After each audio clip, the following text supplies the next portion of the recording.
And a very pleasant good evening, everyone, from Markesan High School. DailyDodge.com presents the high school football game of the week. And tonight it's the regular season finale, week 9. And our matchup is in the Trailways Large Conference. The Markesan Hornets tonight welcome into town the Pardeeville Bulldogs. Hi again, everybody. Mike Tronson with you at the football field, joined by my good friend and partner, Tim Haldeman. And Justin Wilski is our engineer and videographer for this broadcast, which is brought to you by these fine sponsors: Reed Chrysler, Dodge Jeep Ram, Kevin Carnine, your American Family Insurance agent, Beaver Dam Community Hospital, Air Care, Columbus Family Dental, and we also thank our video stream sponsor tonight, Beaver Dam Piggly Wiggly. And we welcome you to, yes, hard to believe, the final night of the high school football regular season. Boy, it's gone by in the blink of an eye, as it usually does. And for these two teams, tonight, Tim Haldeman, is not what you would call a must-win game for their postseason hopes. Because as we look at it right now, you've got both teams sitting at 3-2 in conference. Markesan is 4-3 overall. Pardeeville is 4-4 overall. So at worst, both of these teams are very likely that both teams will be in the playoffs. However, you still want to win tonight, because that's going to help your seeding come tomorrow morning when they hold the seeding meetings across the state.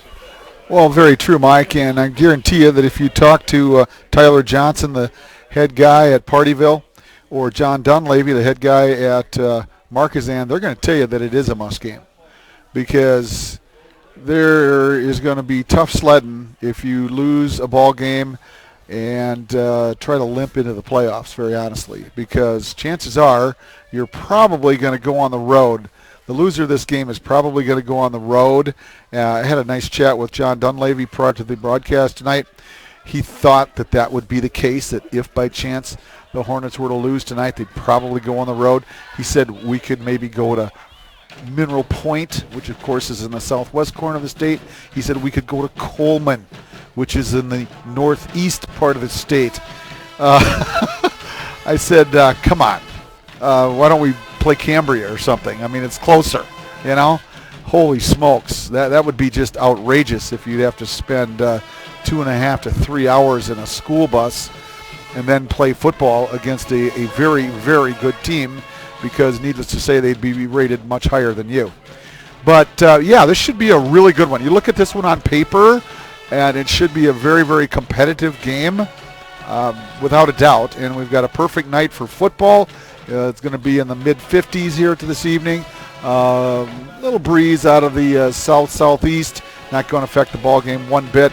Field condition area at the small school level, Mike. This is extremely well kept up, and we just do a great job here. So should be a dandy. Pardeeville's got some tough things to handle. Number one is, I'm sure you're probably going to get to this in just a little bit, but Derek Lindert, coach's kid. All right, he might be his dad is the assistant football coach. He's also the head basketball coach at Pardeeville High School. I know him well. Super nice guy, and his kid's only a sophomore, and he's a player. Yes, that's a good descriptor. Let's talk about Derek Lindert. On the season, through 8 games, he has rushed for 1,106 yards and 14 touchdowns. He averages 6.1 per carry, and he's just, as you mentioned, Tim, a sophomore. So that's pretty darn good. He's also caught a couple of balls, but his specialty is on the ground, and as you said, he is a load. And not only is he very talented, Tim, but one of the big reasons for his success is Pardeeville does have quite a bit of experience. They're fairly senior dominated on their line. And so the line obviously has to do its job so Derek Lindert can amass the yardage that he has. Well, and there's a reason why he's amassed that yardage. Not only is he a talented athlete, but he's got a guy going 260 and 250 up front.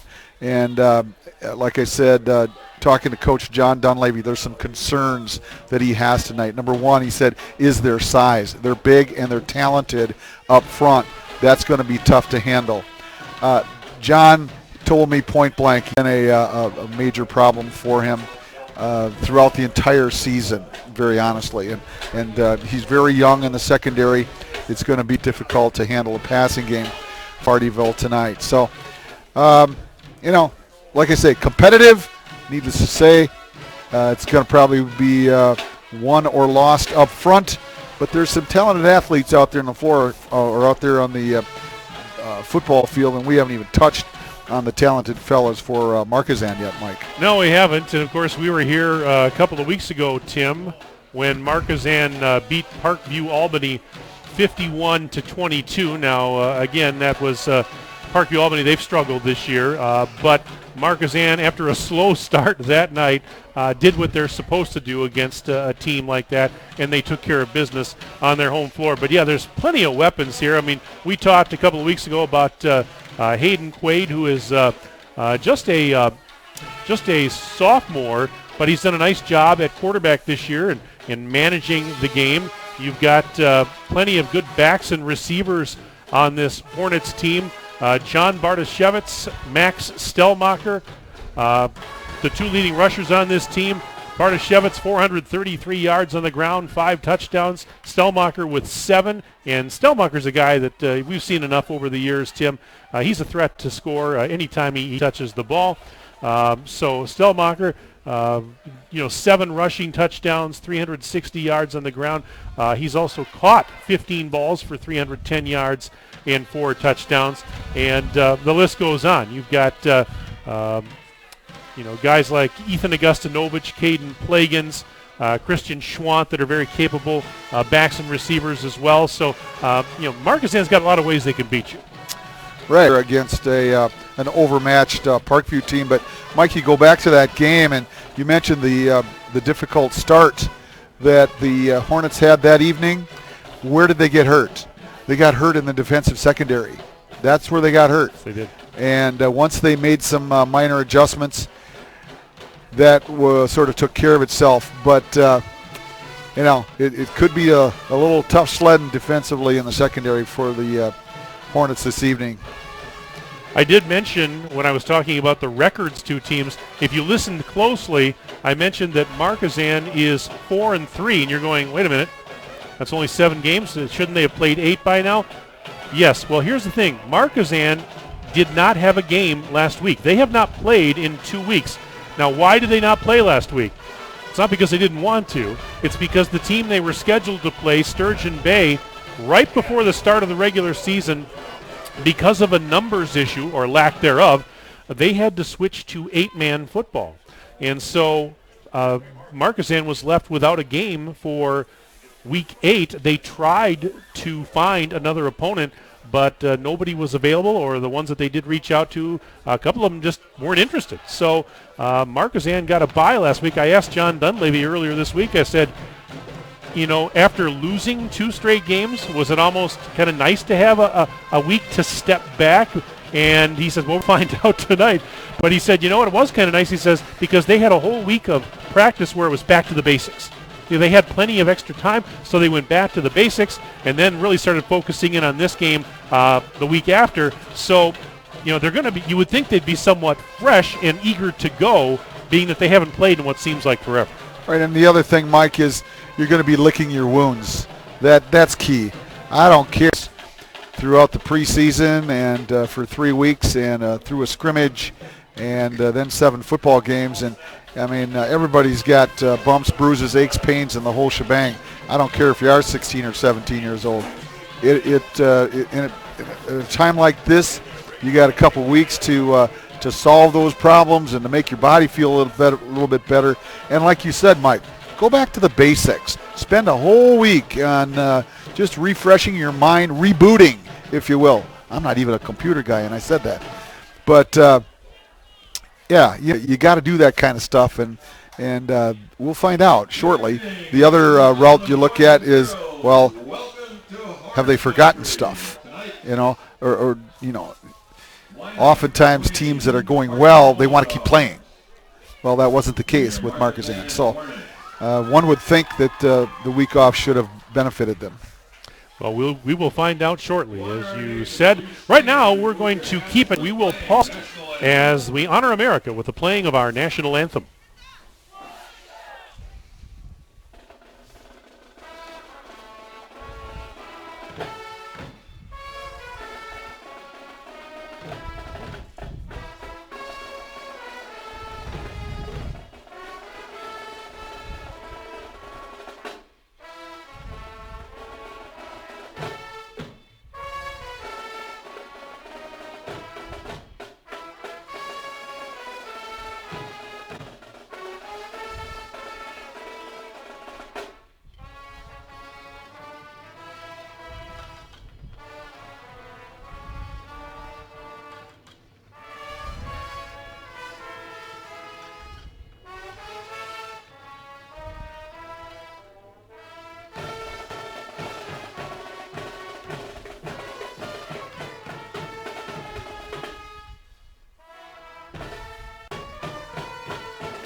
That's the Markesan High School Band with the Star Spangled Banner. Let's give you the starting lineups for tonight.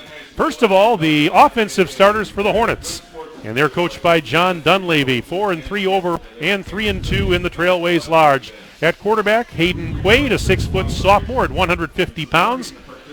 Running backs include John Bartoshevitz, a 5-foot 10-inch, 175-pound senior, and Max Stelmacher, a 6-foot 80-pound senior. Receivers include Preston Wittoon, a 6-foot senior at 160 pounds. Caden Plagans, a junior at 5'11", a senior at 5'11", 160. And Christian Schwant. He is a 6-foot 2-inch, 160-pound senior. Looking at the offensive line, the left tackle is Bryce Friday, 6'3", 260, and a senior. Left guard, Jacob Middlestadt, a senior at 6 feet tall, 250 pounds. At center is Max Richter, 6'1", 160-pound junior. The right guard is Daniel Saylor, 5'11", 205, and a senior. And at right tackle, Devin Brooks. He is a 5'11" sophomore and at 106 pounds. Those are the offensive starters, the Hornets. Now your defensive starters for the Pardeeville Bulldogs, coached by Tyler Johnson in his 4th season at the helm. And we'll take a look. The defensive tackles are Spencer Stilson, 6 feet tall, 200 pounds, and a senior, along with Dylan Anderson, senior at 5'11", 225. The nose tackle is Riley Lentz. He's a senior, 6'2", and 252 pounds. Looking at the outsiders, they are James Troms, a senior at 6'3", 225, and Hayden Gunther, 6'1", sophomore, 170-pounder. Inside linebackers include Daniel Wolfert, a 6'1", 200-pound senior, and Gage Walker, a senior at 6 feet tall, 225 pounds. Looking at the secondary, we've got the corners. Cornerbacks are Ty Westbury, a 5'9", 140-pound junior, and J.T. Fitzgibbon, senior at 5'8", 155. The safeties are Derek Lindert, 6'1", 180-pound sophomore, along with Tyler Schomer, 6'1", junior at 150 pounds. And those are, again, the defensive starters for the Bulldogs. Markesan will receive the opening kickoff tonight, as Pardeeville had won the coin flip, and they deferred their choice to the second half. It's senior night here at Markesan, being the final regular season home game. And as Tim mentioned, just a beautiful, beautiful weather night for October 18th and for high school football. And tonight's game again brought to you by our video stream sponsor, Beaver Dam Piggly Wiggly. Tonight's game is also brought to you by Reed Chrysler Dodge Jeep Ram, Kevin Carnine, your American Family Insurance agent, B Dental, and of course the playoff pairings will be released in a matter of hours. For those of you that aren't familiar with the process, after all of the football games are finished tonight, the WIAA gets hard at work in the wee hours of the morning to group the playoff teams into the 7 divisions. And around maybe 1:32 in the morning, if you're poised to stay up all night, they'll release the groupings for the different divisions They'll release the pairings of who's going to play who. But then tomorrow morning around 11 a.m. is when most of the seeding meetings will be held across the state. So we'll see groupings around 1:32 in the morning. We won't know seeds and more details probably until midday tomorrow. But by midday tomorrow, we should know who's going where, who got what seed, and of course everybody is excited about that. Yeah, without a doubt. For you folks that are watching it on the video stream this evening, you've just seen the seniors introduced from Markesan, and the folks in the PEP department made up a very nice picture or something made of paper that each one of them got to destroy, which was really sort of sad. They spent an awful lot of time working on those. So, Mike, I have to comment on this, and for you, those of you that are the marching band at Cambria Friesland, and you heard young Mr. Raymond, score 4 touchdowns half, and then he conducted the school band at halftime. And last night I went to the local volleyball game at Waterloo High School, and the band was there, and I'm going like, where's Raymond? And tonight, here the band started to do its thing, and I'm going like, where's Raymond? That was a highlight of the season, in my personal opinion. Would you agree, Mike Tronson? Absolutely. You better believe that was a lot of fun. So wasn't it? Great. Yeah. So here we go. Devin Seth will kick it off for Pardeeville. John Bartoshevitz, along with Max Stellmacher, back deep to receive for the Markesan Hornets. Here we go. Final night of the regular season is about to get underway in the approach by Seth. End over end kick, and Bartoshevitz has it at the 20. He's ahead to the 25, outside to the 30, breaks a tackle, cut back, and he gets tripped up near the 35-yard line. And making the tackle for Pardeeville on special teams was Daniel Wolford. But right at the 35 is where the Hornets will set up shop, 1st and 10 on their own 35. Hornets tonight with the dark blue jerseys, the white pants, white helmets, and white numbers. Pardeeville tonight, white jerseys and pants with blue helmets, blue and yellow rim and numbers. And so here we go as the Hornets go to work at 1st and 10 from their own 35. Quaid, the quarterback, out of the pistol with Stellmacher and Bartoshevitz to either side, and now flags before the ball is snapped. So that didn't take long, and it's a legal procedure, a false start against the Hornets. It'll back them up 5 to the 30, where it'll be 1st and 15. Let's see if we can get a playoff this time. And they'll put Pistol, takes the high snap, looks to throw left side. It is bobbled and lateral. Lateral. And down the left sideline goes Stellmacher across midfield, down inside the 40. And he took the lateral and took it all the way down the sideline into Pardeeville territory. And let's see where they mark it here. Looks like it's going to be right at the 35-yard line, or 36 rather, of Pardeeville. Christian Schwant caught the initial pass, which was probably a reception of maybe 5 yards, and great timing on the play, and the hook on the ladder, and this is 39-yard gain. Inside the 30, 25, breaks a tackle to the outside 20, 15, 10, 5, down Markesan, Hayden Quaid, 6. We are not even 30 seconds into the game, and it's 6-0 Markesan, just like that. Oh, wow. And we had a fast start last week in Cambria, same thing here tonight. Yeah, hey, John Dunleavy and staff pulled one out of their hat with the hook and lateral right off the get-go on the first play image. And, hey, that false start didn't just one bit, did it, Mike? And no, it didn't, and the extra point is up, and the point kick is good. So, we're 25 seconds into the game, and it's now 7-0 Markesan leading Pardeeville. We're back after this on DailyDodge.com. Reed Chrysler Dodge Jeep Ram in Beaver Dam, we are a second-generation family-owned business that has been in the Beaver Dam community for over 25 years. Our goal is to make the process of buying a vehicle fun again. No pressure, no hassle, just quality customer service from our friendly and experienced sales staff. So give us an opportunity the next time you're in the market for a new or pre-owned vehicle. The worst that can happen is we shake hands and part as friends, and if you catch us on the right day, you can enjoy one of Mom's amazing homemade cookies. Let our family take care of your family at Reed Chrysler Dodge Jeep Ram in Beaver Dam. Your local Beaver Dam Piggly Wiggly has a large selection of fresh produce, meats, seafood, deli, and bakery items, and great savings. Beaver Dam Piggly Wiggly is proud to be serving Beaver Dam and the surrounding communities for over 50 years.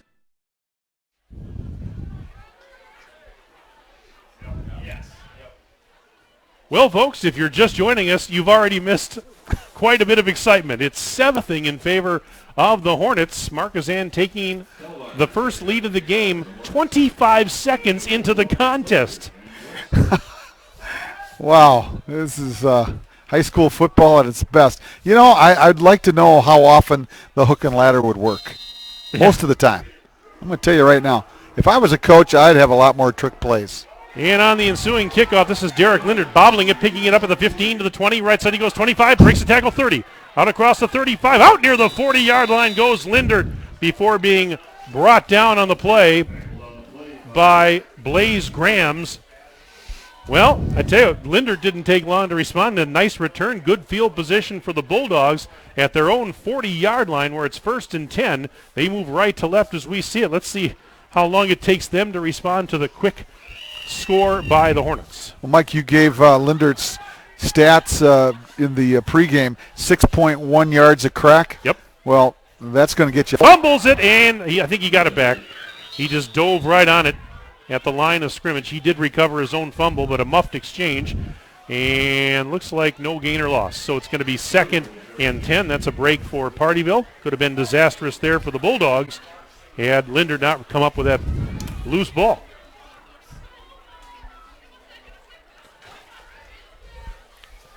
Second and 10 for Pardeeville.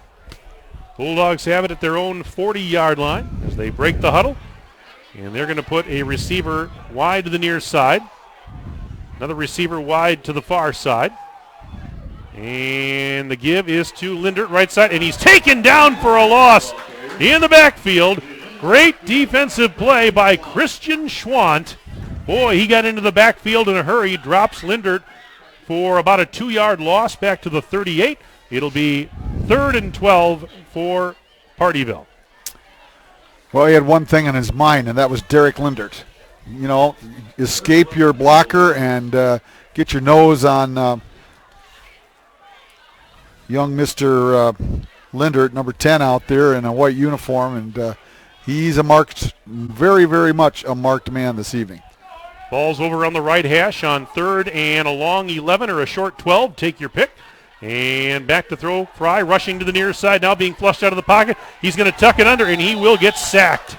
Back around the 36-yard line. There were blue jerseys everywhere. And Brock Strax led the charge defensively, but it's a loss of a couple more. They'll mark it right at the 37, actually. And it's 4th and about 13, so a punting situation here for the Bulldogs, and Hayden Gunther will kick it away. It is Jaden Walker. There's the snap back and the kick away and a floater, and it will be fielded right about the 35-yard line on a diving attempt by Jaden Walker. And so Markesan will take over at their own 36-yard line. Well, the good news is that Jaden Walker caught the ball. The bad news is I would not recommend him catching too many punts like that. Now, another thing to watch for, Markesan had the rush on the punt. The snapper did momentarily lose the snap. He just barely got that off. So here we are, Markesan with their second opportunity with the football. Couple receivers to each side, and just the keeper by Quaid. Fake the handoff. He goes across the 40 and gets taken down around the 43. Fake the handoff to Bartoshevitz. Went around the left side and got across the 40 out near the 43-yard line. And that's a gain of about 7, so it'll set up 2nd and 3 for the Hornets with now 3 minutes gone in this first quarter. It's 7-0 in favor of Markesan. They scored 25 seconds into the game and now driving once more after the punt by the Bulldogs. Out of the pistol, Quaid, and gives it up this time, straight ahead running. And that's Bartoshevitz that time. Boy, he just pushed the pile for what appears to be a first down. Let's see where they mark it, but he needed about 3. It looks like he got 3.5, almost 4 on the play. And he was pulling, as I said, pushing that pile, and they mark it right at the 47. So first and 10 for the Hornets from their own 47. This time it's 2 receivers to each side. Bartoshevitz in the backfield behind the quarterback, Quaid. Now they motion a man. That's Stellmacher, and he'll take the handoff. Left side he goes. Cut back. Gets to the midfield stripe and then falls into Pardeeville territory. Max Stellmacher on the carry that time. Takes it to the 49-yard line of the Bulldogs. So it's a gain of 4. 2nd and 6 coming up for the Hornets now just the other side of the midfield stripe. So far, I think the script has gone rather well for the Hornets. Score in 2 plays on your first drive and put together some nice runs here to get yourself a first down and a 2nd down and 6. Handoff, and coming to the near side, this is Caden Plagans, and he is wrapped up for a loss. Oh, my goodness. Plagans took the handoff, but I tell you what, Wolfert, the inside lineman, was not fooled one iota, and he drops Plagans back at the 49-yard line of Markesan. So that's going to turn this into a 3rd down and a long 8 or a short 9. Take your pick. Great person, Wolfert, to not only plays a nice linebacker position, but he's also the fullback on the offensive squad. They motion Stellmacher to the far side, and Quaid kept it, and he got hammered down almost immediately.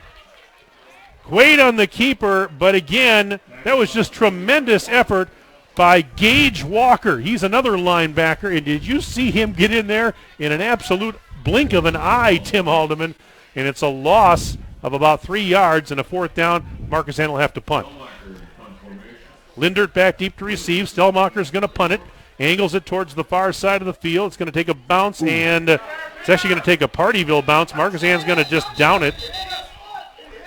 And you might hear in the background some of the coaches were claiming that it might have hit the Pardeeville player's foot, but no signal from the officials, so it looks like the Bulldogs will keep possession here. Foot. I didn't see it, but needless to say, there's a lot of distance and a lot of people between me and the football. Do you think there's been a lot of discussion about football officials in the last week, Mike? Just a little bit. Most of it not positive, especially if you're from Michigan? Yes. Oof. 1st and 10 for the Bulldogs from their own 34, trailing 7-0 with 6.5 to go in the opening stanza. And here is a throw to the right side. It's caught out there by big number 15. That's James Troms. And that was actually Nicholas Burns lining up at quarterback. That was not Peter Fry. Now, Tyler Johnson did say that they do kind of platoon their 2 quarterbacks with Fry and Burns. So Burns threw that pass. We're going to have to add him to your stat sheet there, Tim. Got him. That was Nicholas Burns, and it was a gain of 4. 2nd and 6 now from the 38-yard line. This time out of the gun, this is Burns again. Back to throw, and throws off his back foot down the middle. It is incomplete, and they throw a flag very late. The pass was intended for Wolfert, and I believe, Tim, that they're going to flag James Triggs, the safety, for pass interference. Well, goes back to the discussion, Mike, we had in the pregame. Markesan very, very young in the defensive backfield, and it's going to be a tough row to hoe for the Hornets defensively through the air. Now, this isn't the National Football League, so that's not a spot foul. Right. In case you were wondering. If it was the National Football League, we would have had at least 3. They gotta knock that whole thing off. So that's a 15-yard penalty, and that'll put the ball. Sorry to interrupt you there, Tim. Yeah, no problem. I should be interrupted because this is high school football. Thank you. It's 1st and 10 for Pardeeville in Markesan territory at the Hornet 47-yard line. 2 receivers to the left, couple to the right. Ball's on that right hash, and taking the snap. Burns going to run with it. 50 to the outside. Now try a little stutter step, and he's going to get taken down after a gain of only about 1 yard. Christian Schwant was there, and he had some help from his teammates. Brock Strax was there as well. And that's a pickup of We're going to give him a yard. a yard. Do we have a penalty? Yep. There is a penalty There is a flag penalty on the flag field. down. I missed it. On the far side. Boys are discussing it. It's a chop block. On the Bulldogs. So that'll wipe away the 1 yard gain. 6:12 to go in the opening quarter of play here at Markesan High School. Mike Tronson, Tim Haldeman with you. So is Justin Wilski, our videographer and engineer. And it's 7-0. Markesan with the lead over Pardeeville. We're roughly halfway through this opening stanza. And a chop block has been called on the Bulldogs on that last play. So that will back up Pardeeville. And this is going to put them all the way back at their own 38. That's a 15-yarder. So now it'll be 1st and 25. 1st and 25 with 2 receivers to the right. 1 receiver surveys the defense. Takes the snap. Play is blown dead immediately. Illegal procedure. I think that's what the early indication 5 is. 5 more. And yes. And all of a sudden the Bulldogs are going the wrong way. It's going to be 1st and 30 back at their own 33-yard line. So this all of a sudden, this drive has taken a turn for the worse for the Bulldogs. But again, it's early. And we've only played 6 minutes, roughly, of football. Long way to go in this one. 1st and 30 for Pardeeville from their own 33-yard line. Burns out of that gun again. Takes the snap. Looking to throw across the middle. Incomplete. He wanted to hit Ty Westbury. He was the intended receiver, but pass was a little bit off the mark. And so, well, this is where a guy like Bryce Friday can just sort of pin his ears back right here and have one thing in mind, and that is rush the quarterback. Because they're in a most definitely 2nd down and 30 to go here with, not bad field position at their own 33-yard line. You might as well put it up. Nothing to lose. 2nd and 30. And Burns takes the high snap. Here comes pressure. Dumps it off. That's incomplete. I hit the ground. Linder tried to sell it. He tried to sell it, but unfortunately this is not basketball and bounce past it. Yeah, I'll see him this winter. No doubt about it. It's 3rd and 30 for the Bulldogs. 6:03 remaining in the opening quarter of play. As they come and break the huddle, it'll be single receiver split wide to each side. This time Burns will duck under center. And back in the pocket he goes. Here comes pressure. He's flushed out. Running to the right, Burns. 30, 35, 40. And he will get taken down around the 45-yard line by Schwant and Bartoshevitz. Not nearly enough for a first down. And let's see, they'll mark it officially at the 44-yard line. Got a gain of 11 on it. Yep, 4th and 19. And they are able to punt with the wind here in this first quarter. All right, so punting situation, and again, it's going to be Walker back deep to receive for the Hornets. And here's the kick. High floater. Walker called for the fair catch right in front of the 20-yard line. And that's where the Hornets will take over now with 5:13 left to play in the opening period. And again, our score, Markesan 7 and Pardeeville nothing. These two teams played last year. We broadcast the game in Pardeeville last year. It was the final night of the regular season. It was competitive. The time that Pardeeville beat Markesan, you have to go back a few years to 2012 when Pardeeville nipped the Hornets 26-20. But otherwise, the Hornets have dominated the series over the last couple of years. And they'll keep it on the ground on first down. And that was Hayden Quaid on the keeper for the Hornets, taking it out to the 26-yard line. Gain of 7. Or close to 7. So it's second and a short 4.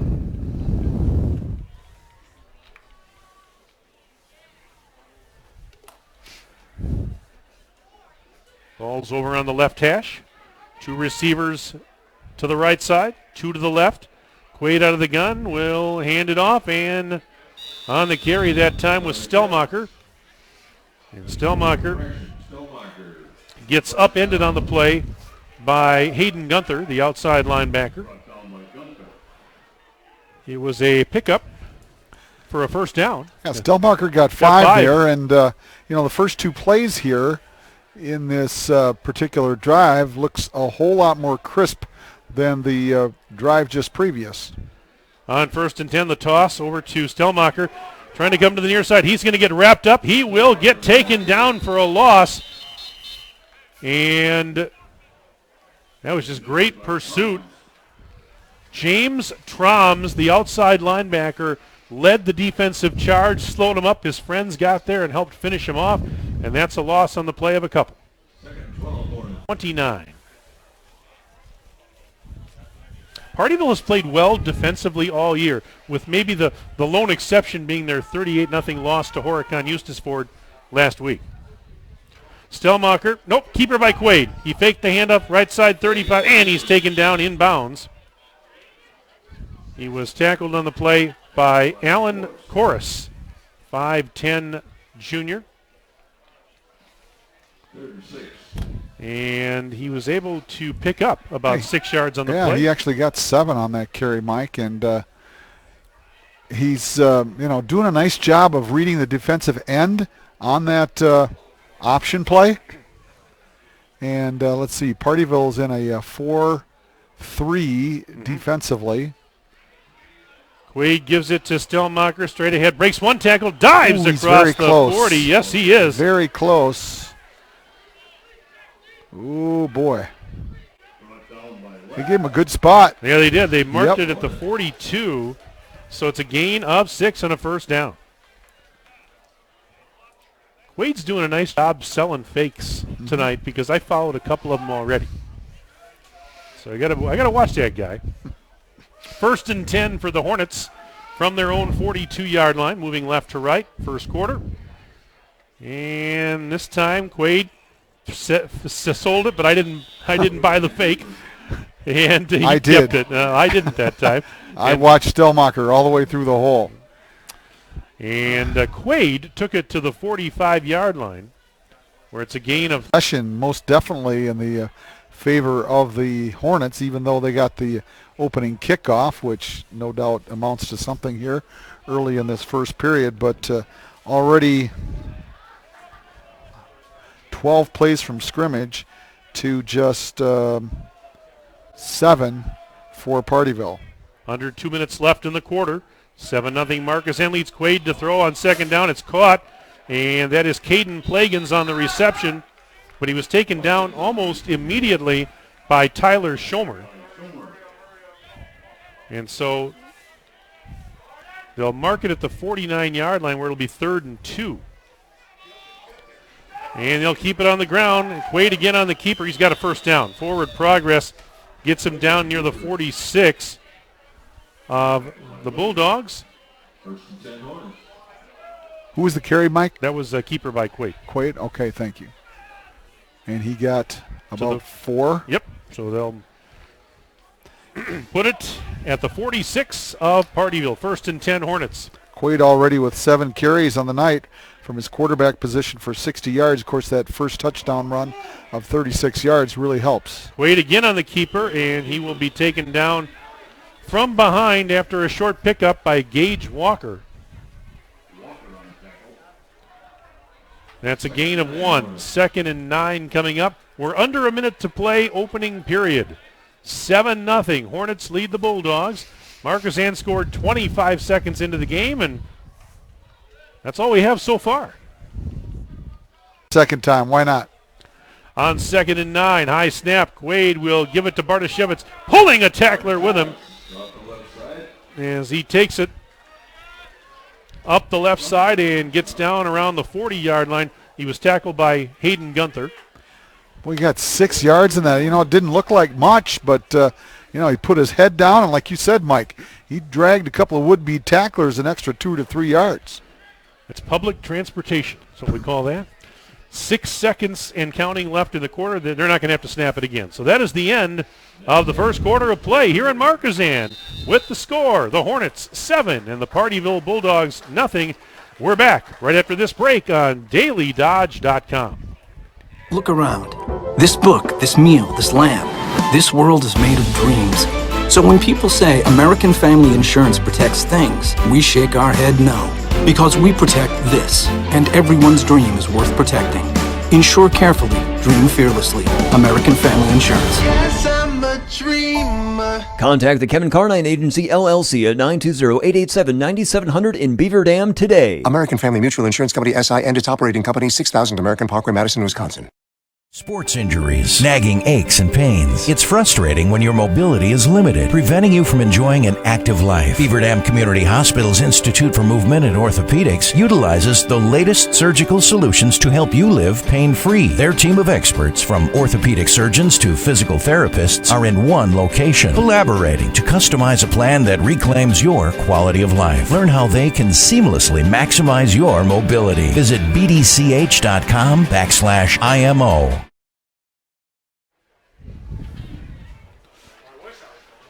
Mike Tronson, Tim Alderman back at Markesan High School. We're joined by our engineer and videographer, Justin Wilski, here on DailyDodge.com. It's the high school football game of the week, and it's our regular season finale. Week 9, as we start the second quarter, Markesan with a 3rd down and 3 on the Pardeeville 39-yard line. Right now the Hornets lead the Bulldogs 7-0. Ball on the left hash, 2 receivers to each side. Quaid out of the gun on this 3rd down play, and we'll give it to Bartoshevitz. Breaks a tackle, dives, and he is very close to first down yardage. In fact, looking at it from here, looks like he got it. Well, second effort because he broke at least 1 tackle, Tim, maybe 2, but let's see. Yep, they give him a first down. It was fairly close, but they mark it right. The ball's just shy of the Pardeeville 35-yard line. I'm not so sure that this little building that we're in here tonight will be able to handle the assistant coaches that are up here tonight. There's some banging and screaming and hollering. Holy smokes, that's the most I've heard all season long, Mike. 1st and 10 for the Hornets on the Bulldog 35. Quaid fakes the handoff, looking to throw towards the left side, and it is incomplete, almost intercepted. It was intended for Ethan Augustinovich. And he was very, very well covered on the play. And I'm just trying to see who that was. If he turned around here, get his number. Over the intended receiver, Augustinovich. Well, Augustinovich actually turned into the defender on the play. He did. He had. For those of you watching it, yeah, he did a nice job to not allow the interception. Quaid on the keeper, breaks a tackle, dives inside the 35. Gunther tripped him up, but he was able to turn what could have been a loss or no gain into a couple. In fact, he picked up 4 yards. Yeah, he did. 4. Oh, yeah. So it's going to set up 3rd and 6 for the Hornets from 31. They just lost about a foot and a half. The official just moved it back. They do that once in a while. They do. 3rd and 6 then from the 31. Quaid takes the snap, looking to throw right side. It is wide going open. To be dropped by Stelmacher. Tim, you were right on. He was wide open. The nearest defender was about 3 or 4 yards away, and unfortunately, Stelmacher not able to come up with that one, and he had a lot of real estate out there. Boy, did he ever. There was not a whole lot of that was going to prevent him from getting a first down. I'm not going to tell you that he was going to get a touchdown out of it because there were a couple of defenders, but there were lots of daylight between the receiver and the defenders. But this is 4-down territory. It's 4th and 6 for the Hornets from the Bulldog 32-yard line. 10:34 to go in the first half, and it's 7-0 in favor of Markesan. It's trips to the right, single receiver to the left. Quaid out of the gun. Bartoshevitz behind him. Quaid's going to throw. Across the middle, incomplete, and a flag comes out late. pass by Westbury, and let's see what we've got here, but looks like this is going to go on the Bulldogs. We're pretty thankful that there's a wall between us and the assistant coaches from Pardeeville. There's a wall but no door. Keep that in mind. Whoa! Pass interference was called on the Bulldogs. Again, it's not a spot foul in high school, but it is a 15-yarder and a first down for the Hornets. So it keeps the drive alive, as they say. A minute and a half gone in this second period. Markesan now will have it in the red zone, a chance to add to this 7-0 lead.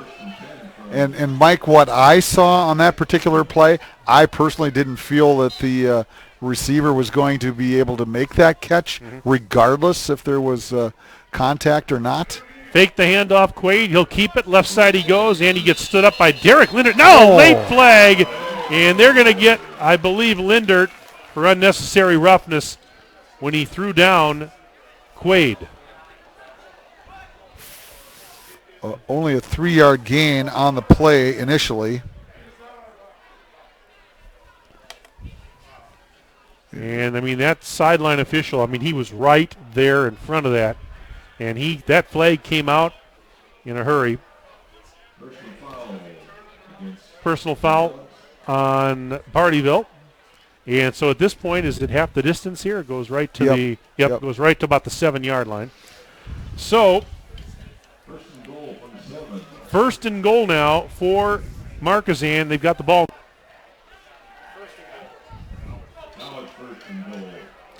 So this time Quaid will go under center. And the toss goes to Bardashevitz. Up the middle, 5, into the end zone, and it's a touchdown for Markesan. Bardashevitz from 7 yards out. It's now 13-0 Hornets with 10:16 to go in the half. Well, student body right, and the pitch from the quarterback Quaid to Bardashevitz. He took about 3 steps to his right and was able to square up his shoulders, and he had an alley into the end zone and didn't create any contact till he got right near the goal line and easily across that white stripe and into the end zone for 6 for the Hornets. And now the extra point attempt. Rogelio Barajas is the extra point kicker. The kick is up, and the kick is no good. He missed it. But it's now 13-0 Hornets with 10:16 to go until halftime. Let's take a break, and we are back after this on DailyDodge.com. Air Care in Beaver Dam has been trusted by customers for over 37 years. This is Chad Guzzi, owner of Air Care, and we want to keep you happy and comfortable. From our courteous office staff to the honest and dependable technician in your home, our reliable team is working hard to provide heating and cooling solutions for you. We proudly serve the entire Dodge County area and beyond. Let us create the comfort in your home that you deserve. Call us today at 920-356-8860. Your local Beaver Dam Piggly Wiggly has a large selection of fresh produce, meats, seafood, deli, and bakery items, and great savings. Beaver Dam Piggly Wiggly is proud to be serving Beaver Dam and the surrounding communities for over 50 years.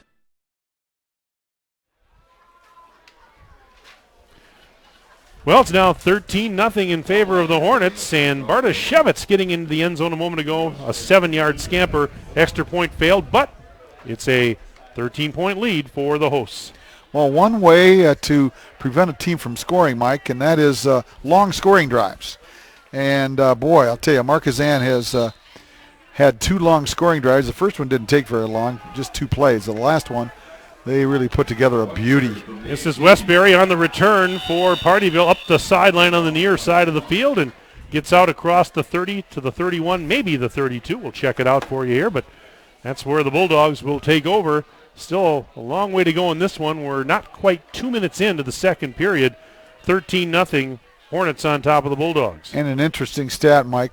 The Bulldogs with 8 plays from scrimmage thus far.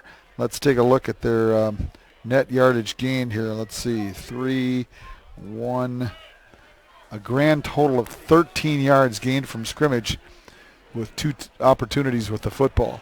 High snap, and that was direct snap to Lindert, and he gets taken down for a loss of a couple. Nice defensive play by Caden Plagans, the linebacker. And that time, I guess you could call that a little bit of wildcatting there as Linder took the direct snap.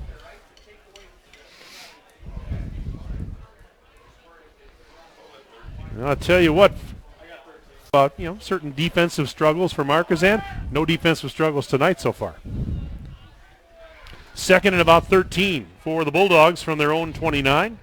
So they go left to right second quarter, and this is a keeper and straight ahead running. And that was Lindert again, who took the snap and just went right up the middle. So that's 2 snaps, direct snaps now right to Lindert in a row. That time he gets positive yardage out to the 34. And it's now 3rd down and about 8. 9 minutes and change left until intermission. The 5th and 6th grade football players will be entertaining the crowd at halftime tonight. Saw them earlier before our broadcast tonight getting ready. In on the 3rd down and 8, high snap, and this goes right to Wolfert, who goes left side, now cuts back, gets across the 35, pushing the pile towards the 40, but now gets stood up. Well, you talk about wildcatting. It was 2 direct snaps to Lindert. That one went to Daniel Wolfert, and he kept it, and he is going to be shy of the first down marker by a couple of yards. They mark it right at the 40, and he is going to be shy by 2 yards. 4th and 2.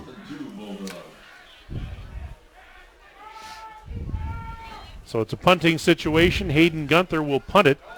And Markesan, be careful here. They have nobody back deep. I would be careful here. Well, that's it. Markesan's got nobody back deep expecting a fake, and now he's going to kick it away. And let's see. It'll take a bounce. 87-yard line by the Bulldogs. And you were sniffing it, Tim, and so was Markesan. They weren't going to take any chances. I'll tell you what. I just had a feeling that, Pardeeville is a good football team, and they need a spark. They need a spark. And with a couple minutes prior to the halfway point of this second quarter, something has to happen. And I'll tell you what, the coaching staff for Markesan did a nice job there sniffing that one out. Quaid out of the gun, 1st and 10 for the Hornets from their own 27. And Quaid will give it up this time. Straight ahead running. Out across the 30 to about the 31 goes Bartoshevitz. Lost him in a pile momentarily, but he picked up 4 to the 31. It'll be 2nd and 6. 7:40 and counting left until intermission. Couldn't have asked for a better night in mid to late October. This is fantastic football weather. 2nd Depends and on 6. who you talk to. Well, that's true. The folks out there in the elements tonight, it's probably a little chilly. Fake the handoff. Quaid did. Now he wants to throw, and he will get sacked. And there were white jerseys there, including Hayden Gunther, who helped lead the defensive charge. And it's going to be 3rd and 11 after a loss of 1 on the play. But you're right. The fans in front of us. And by the way, that includes Justin Wilkie. Justin Wilski, yes. He is in the elements, folks. The entire Wilski Stock and family cap. down below I got a head shake out of him there. Okay. Stock and cap included. And the handoff goes to Stelmacher, and Stelmacher is dropped at about the 25. Loss of 1 on that one, and 4th and about 12, so it's a kicking situation for the Hornets. They'll have to punt it away. Stelmacher will do the punting. Lindert is back deep to receive this punt for Pardeeville. And here's the kick, little wobbly end-over-end kick, going to take a Markesan bounce. Lindert will just get away from it, and it'll be down by the Hornets at the Pardeeville 36-yard line. And that's where the Bulldogs take over. And with 6:07 to go in the half, Pardeeville down 13, but with a chance now with the football once again. You know, you don't get style points for punts. because that one, isn't going to win you any prizes for aesthetic, But that was 39 yards, no return, and with a guy like Lindert back there, hey, he's dangerous in the open field. We know that. And that is just an excellent job by special teams and the punter in particular.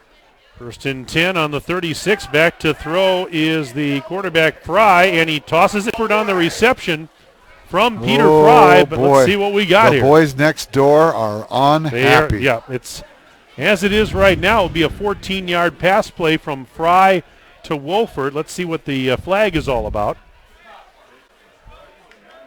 And the call is legal block on Pardeeville. Or holding, I beg your pardon, holding.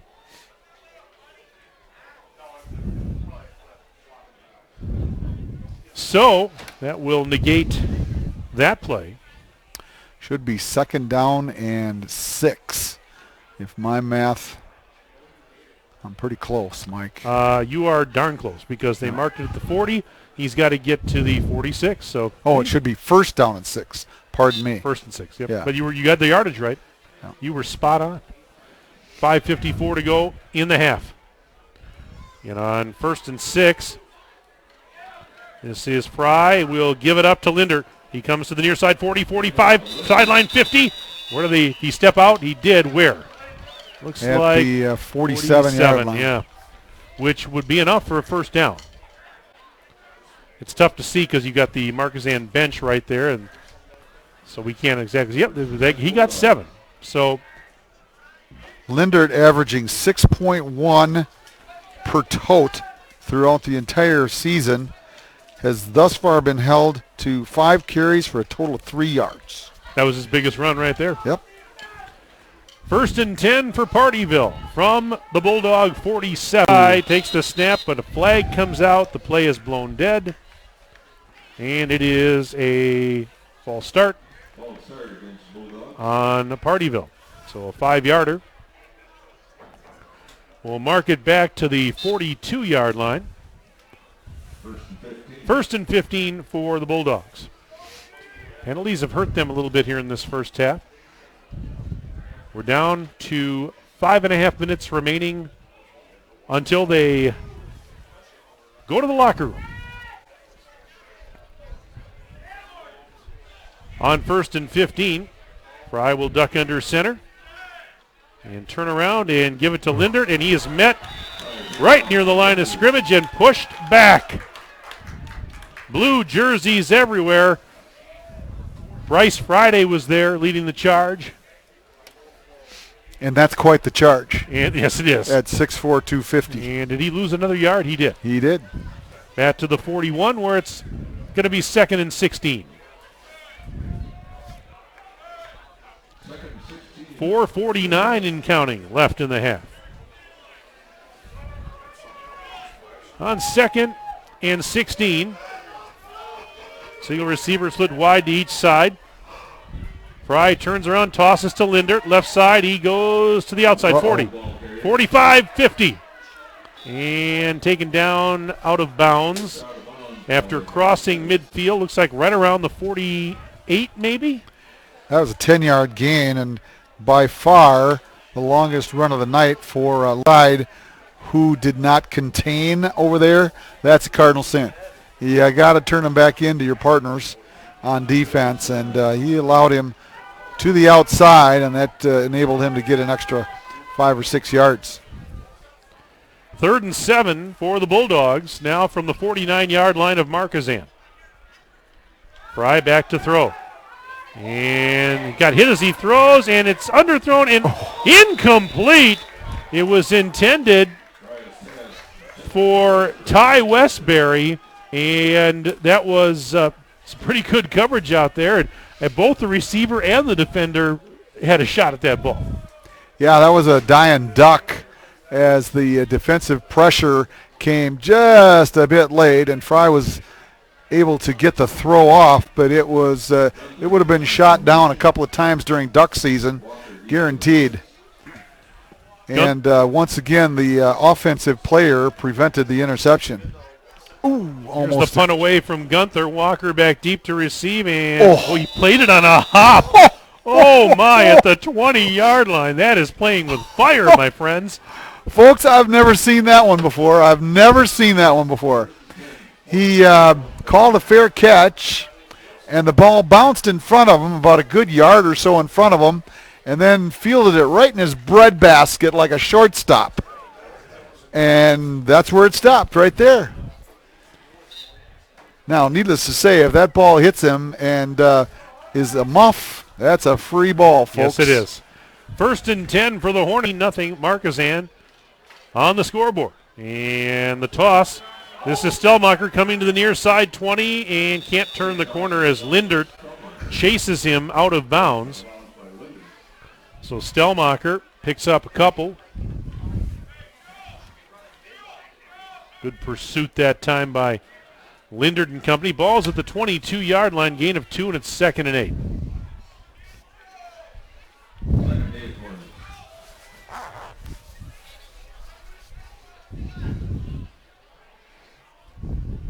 As they break the huddle, they'll put trips to the right. Single receiver to the left. Here is Quaid in the gun. Stellmacher in the backfield.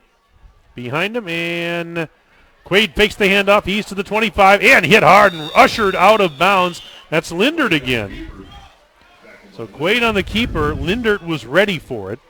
And this time they'll mark him at about the 27, is it? Yep, 27-yard line. Gain It'll be of 5. 3rd down and 3 after a gain of 5. Approaching the 3.5-minute mark and counting of the second quarter. 3rd and 3, Hornets from their own 27. And Quaid looks over that defense, takes the snap, tosses it back to Pardeeville. He is wrapped up for a loss. Pardeeville going absolutely nowhere. Daniel Wolford got in there and upended him quickly. It's off of blocks and makes plays. 4th and 6. And Stellmacher will have to punt. And he gets the high floater off. Nice punt. Wow. And that and is fair a fair, fair catch. Oh, that was a mistake there by Westbury. Although he didn't have a whole lot of help in the blockers, but Westbury would have easily had 5, 6, 7 yards. And that's before he would have got to any defenders, and he could have possibly in the open field made a play there. But took the low road, if you will, and called the fair catch, and 1st and 10 Bulldogs at their own 34-yard line. Down to 2:54 remaining in the first half. 13-0 in favor of the Hornets, but right now the Bulldogs on their own 34. And this is Burns handing it off. Wolford breaks one tackle. He's to the 40. Little stutter step and spins and still on his feet, finally brought down. And they'll mark him at around the 43, maybe the 44-yard line. About a half a yard short. Yeah, he got 9, and that was a heck of a run on that play. Tonight's game brought to you by Reed Chrysler Dodge Jeep Ram, Kevin Carnine, your American Family Insurance agent, Beaver Dam Community Hospital, Air Care, Columbus Family Dental, and we thank our video stream sponsor, Beaver Dam Piggly 4, with 2:10 and counting left in the second quarter. Single receivers on each side. Burns will keep it. Now options to the left side, and is that Wolford again? No, that actually on the play that time was Devin Seth, the sophomore, who took the pitch and got a first down as he crossed the 45 to the 47. So it's a gain of 3, and it moves the chains. We're down to 1:54 and counting left in this first half, and each team still has all 3 of its timeouts. So Pardeeville, if they want to put some points on the board, they've got 3 timeouts and 1:42 to work with. On 1st and 10. This is Burns out of the shotgun. Looking to throw. Now rolling to the near side. He's going to run 45. Penalty Flag on the play. 50-yard line. He gets taken down by Bartoshevitz. The flag came out in the backfield, and it's holding, and it's on the Bulldogs. Now, that is one thing that has not gone well for Pardeeville. They've had quite a few penalties in this game that have really hurt them offensively. Defensively, hey, they've done pretty well here. I mean, gave up the 2 touchdowns, but... And an injury here to big number 74 for Pardeeville. That's Riley Lentz.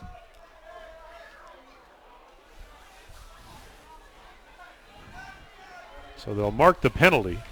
And he's heading to the sideline. Yeah. Looks like he's favoring an ankle or a leg injury of some type, and the walk-off. First down and 24. They're back at their own 33-yard line. And Burns. Here comes pressure. He's flushed out of the pocket, and he throws off his back foot. It is going to be caught, I believe. It is. Oh, my goodness. Inside the 45 of Markesan. It was a jump ball, and Lindert caught the ball. What a catch by Lindert. A leaping grab with the defender right there.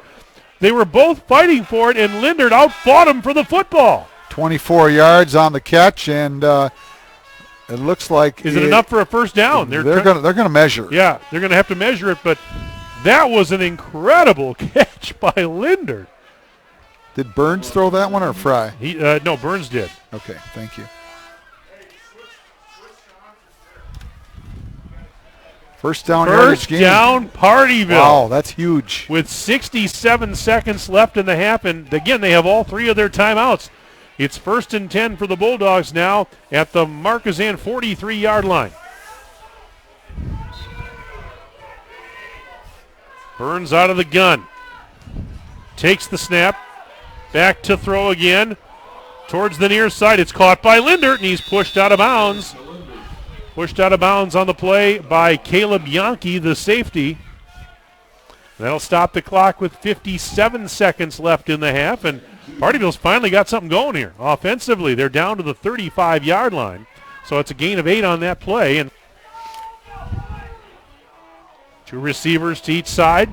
2nd and 2 Bulldogs on the Hornet 35.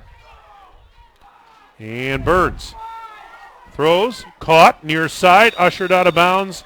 Yankee ushers James Troms out of bounds. He made the catch. And it's enough for another first down for Pardeeville. Down to the 29-yard line, 6-yard pickup. Well, they're really in a rhythm here all of a sudden. First time tonight we've really seen them in an offensive rhythm, Tim.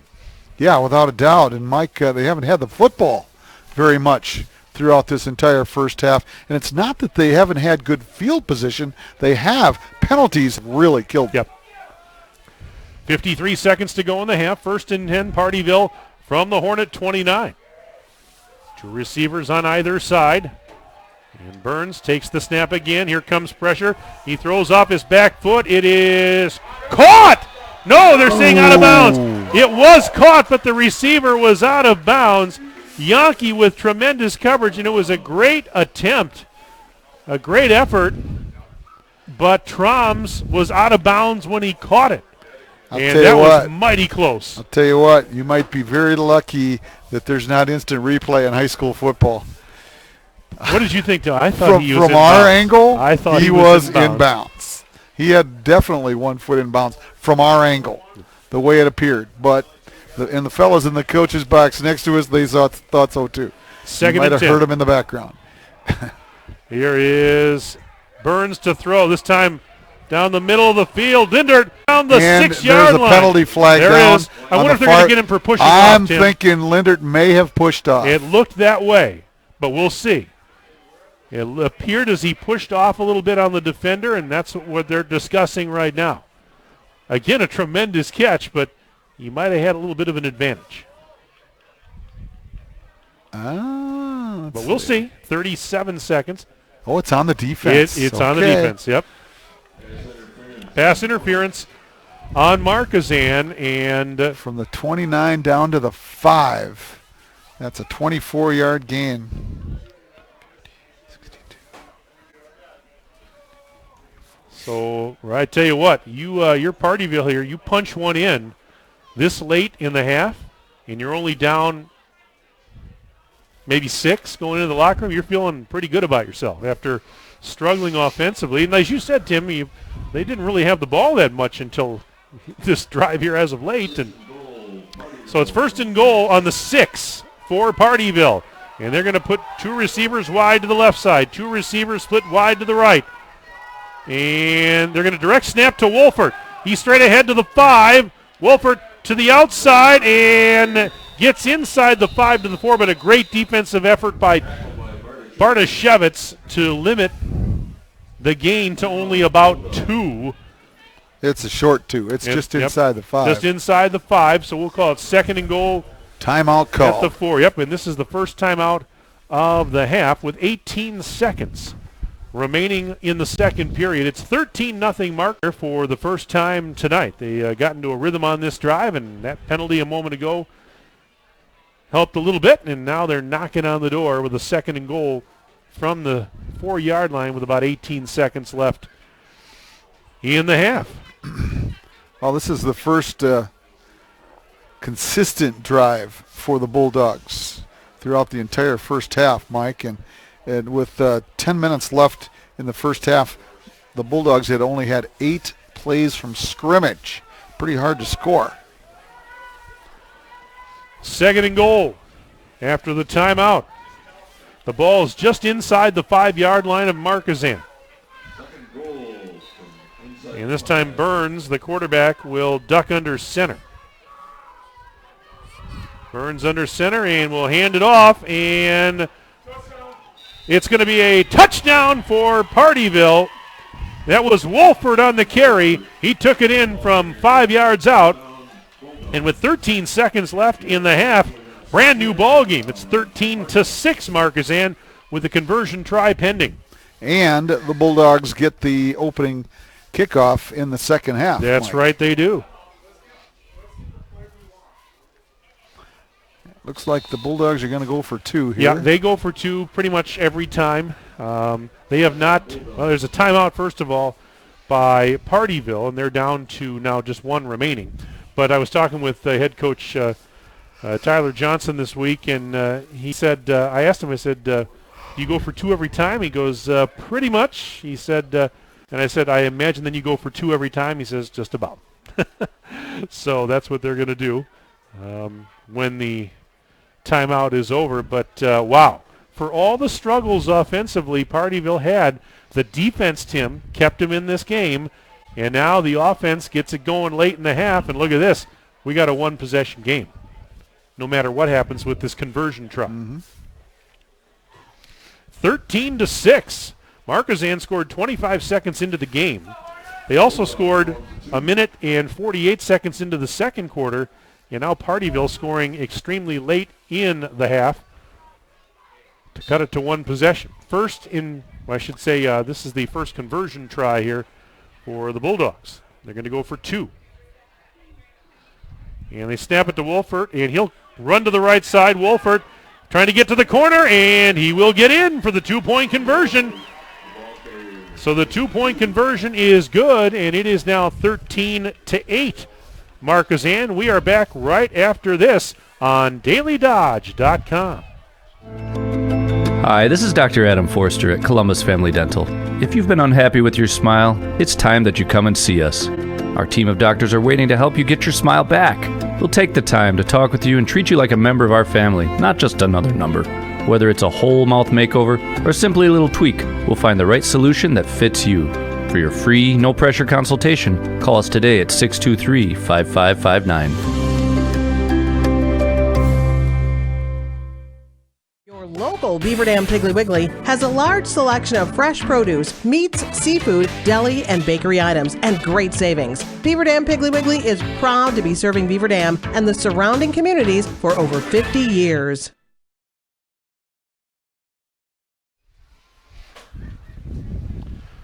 We are just about to halftime.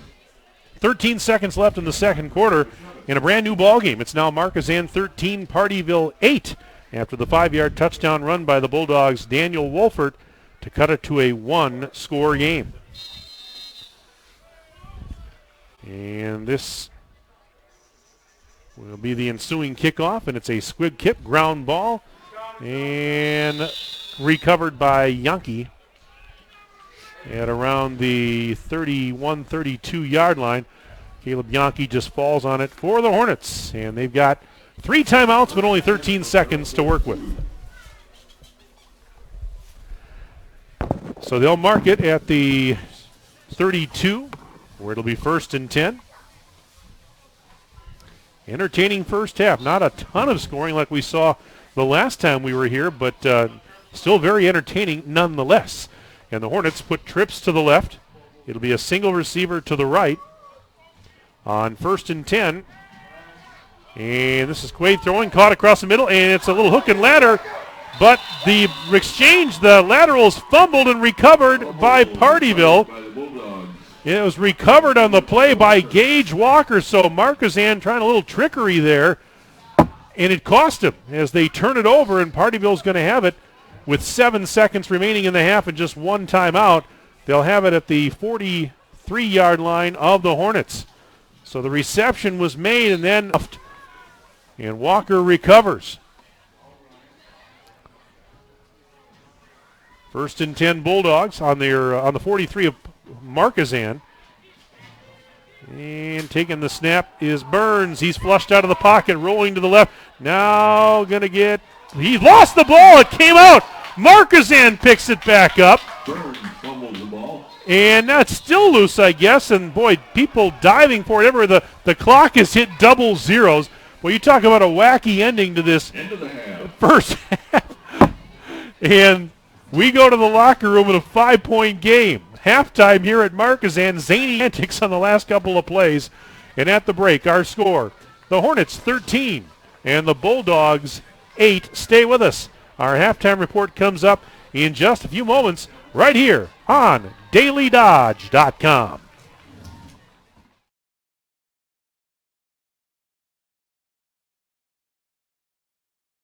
At Reed Chrysler Dodge Jeep Ram in Beaver Dam, we are a second-generation family-owned business that has been in the Beaver Dam community for over 25 years. Our goal is to make the process of buying a vehicle fun again.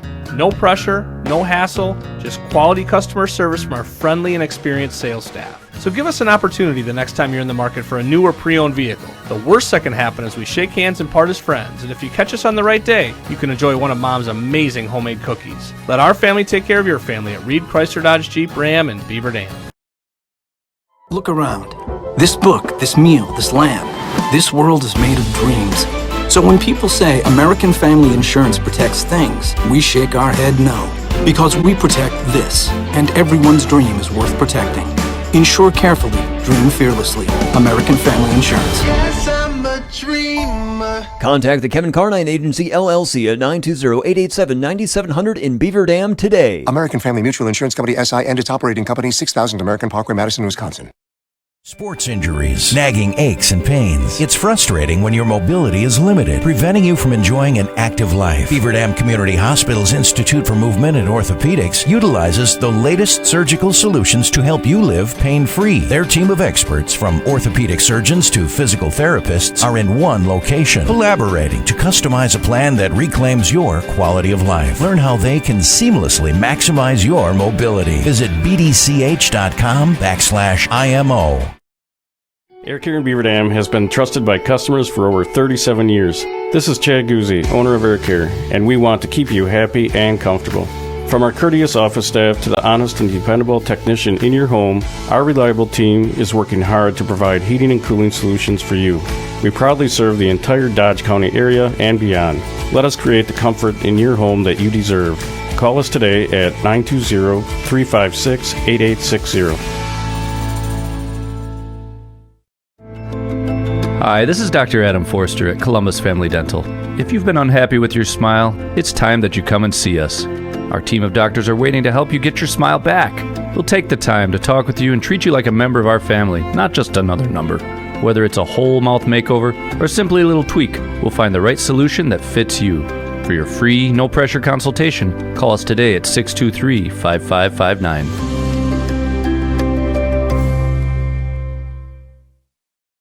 Local local Beaver Dam Piggly Wiggly has a large selection of fresh produce, meats, seafood, deli, and bakery items, and great savings. Beaver Dam Piggly Wiggly is proud to be serving Beaver Dam and the surrounding communities for over 50 years.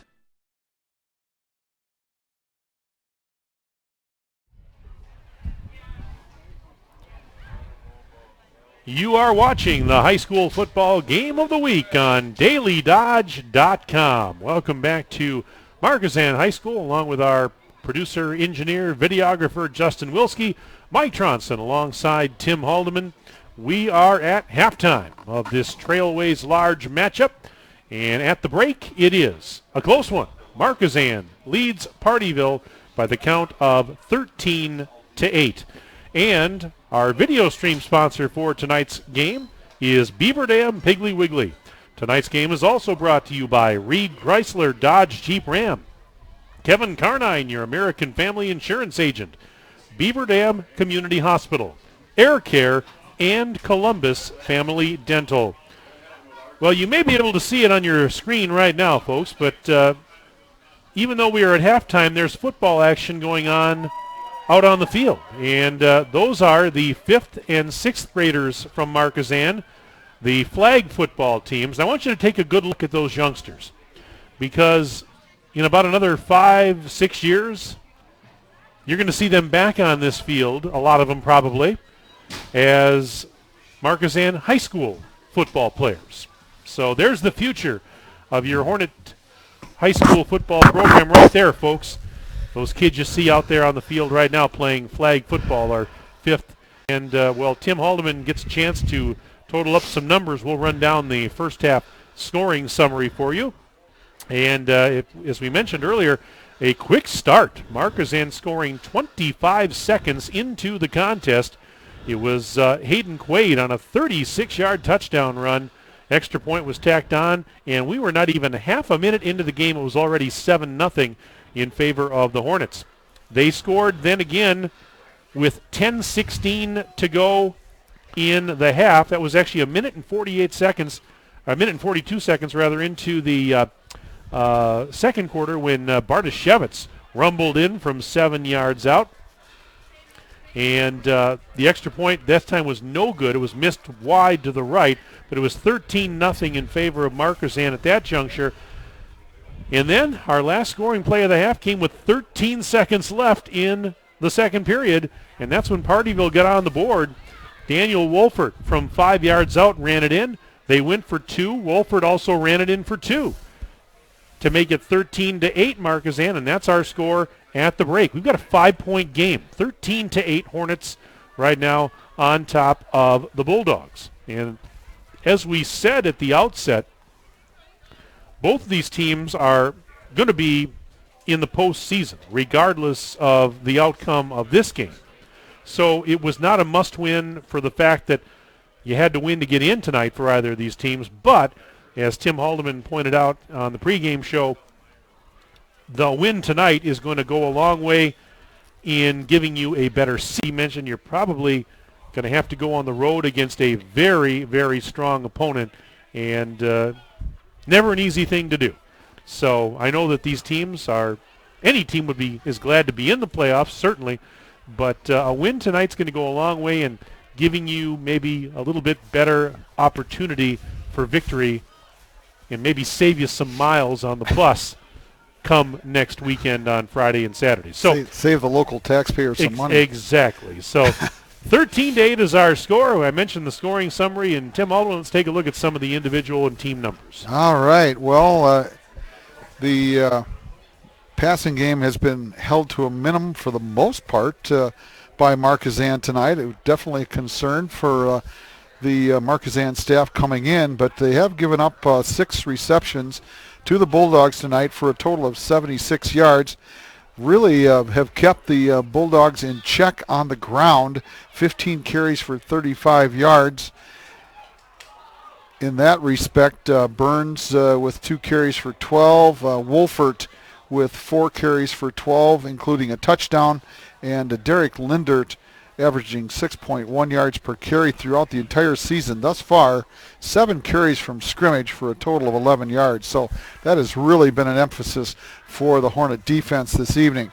For Markesan, who started out like a house of fire, they ended up the half with 25 carries on the ground for 101, leading the way. Quarterback Hayden Quaid on some quarterback option passes, 12 for 22, and Max Delmacher held in check tonight, 6 carries for just 14 yards. So through the air, the Hornets 2 for 5 for 38 yards, 139 net yards gained for the Hornets versus 111 for the Bulldogs. Mike, we expected a close contest tonight. We got ourselves a close contest. This will go down to the very end, I guarantee you, and it should be a rather exciting game. And boy, it got cold in a hurry. Am I correct? It's chilly. Huh? It's yeah. chilly. Yeah. Man, I had to run back to the car to get some recruits that laying in my car, thank heavens. Man, it's chilly out here. Well, in a couple of months, this will feel balmy. Oh, yeah. Oh, yeah. It was nice today, though. To say that much. It was. It was a very nice day. But boy, this time of year, man, when that sun goes down and you got a little chilly breeze out of the south, pretty much out of the southeast, which is going to drum up a little bit of rain, I understand. Not much tomorrow, but it's that time of year, Mike. Playoff time. It is playoff time, yes. Playoff time. Next weekend already, and as we talked about a little bit earlier in the broadcast, the WIAA in the wee hours of the morning, tomorrow morning around 1:32 in the morning, we'll be releasing the playoff pairings. A little bit longer, the seeding meetings for those groupings will be held around 11 a.m., noon, 1 o'clock tomorrow across the state. And so we won't know probably till mid-afternoon tomorrow, the seeds that the teams receive and that type of thing. But obviously we'll have pairings. If you want to stay up late tonight, we'll probably have the pairings out around 1:32 in the morning, if not sooner. Yeah, not only that, but it's a big football weekend. The Badgers heading about, 4 hours south down to Champaign. Urbana to take on Lovey's Fighting Illini, and I hope they're more into loving than they are to fight tomorrow.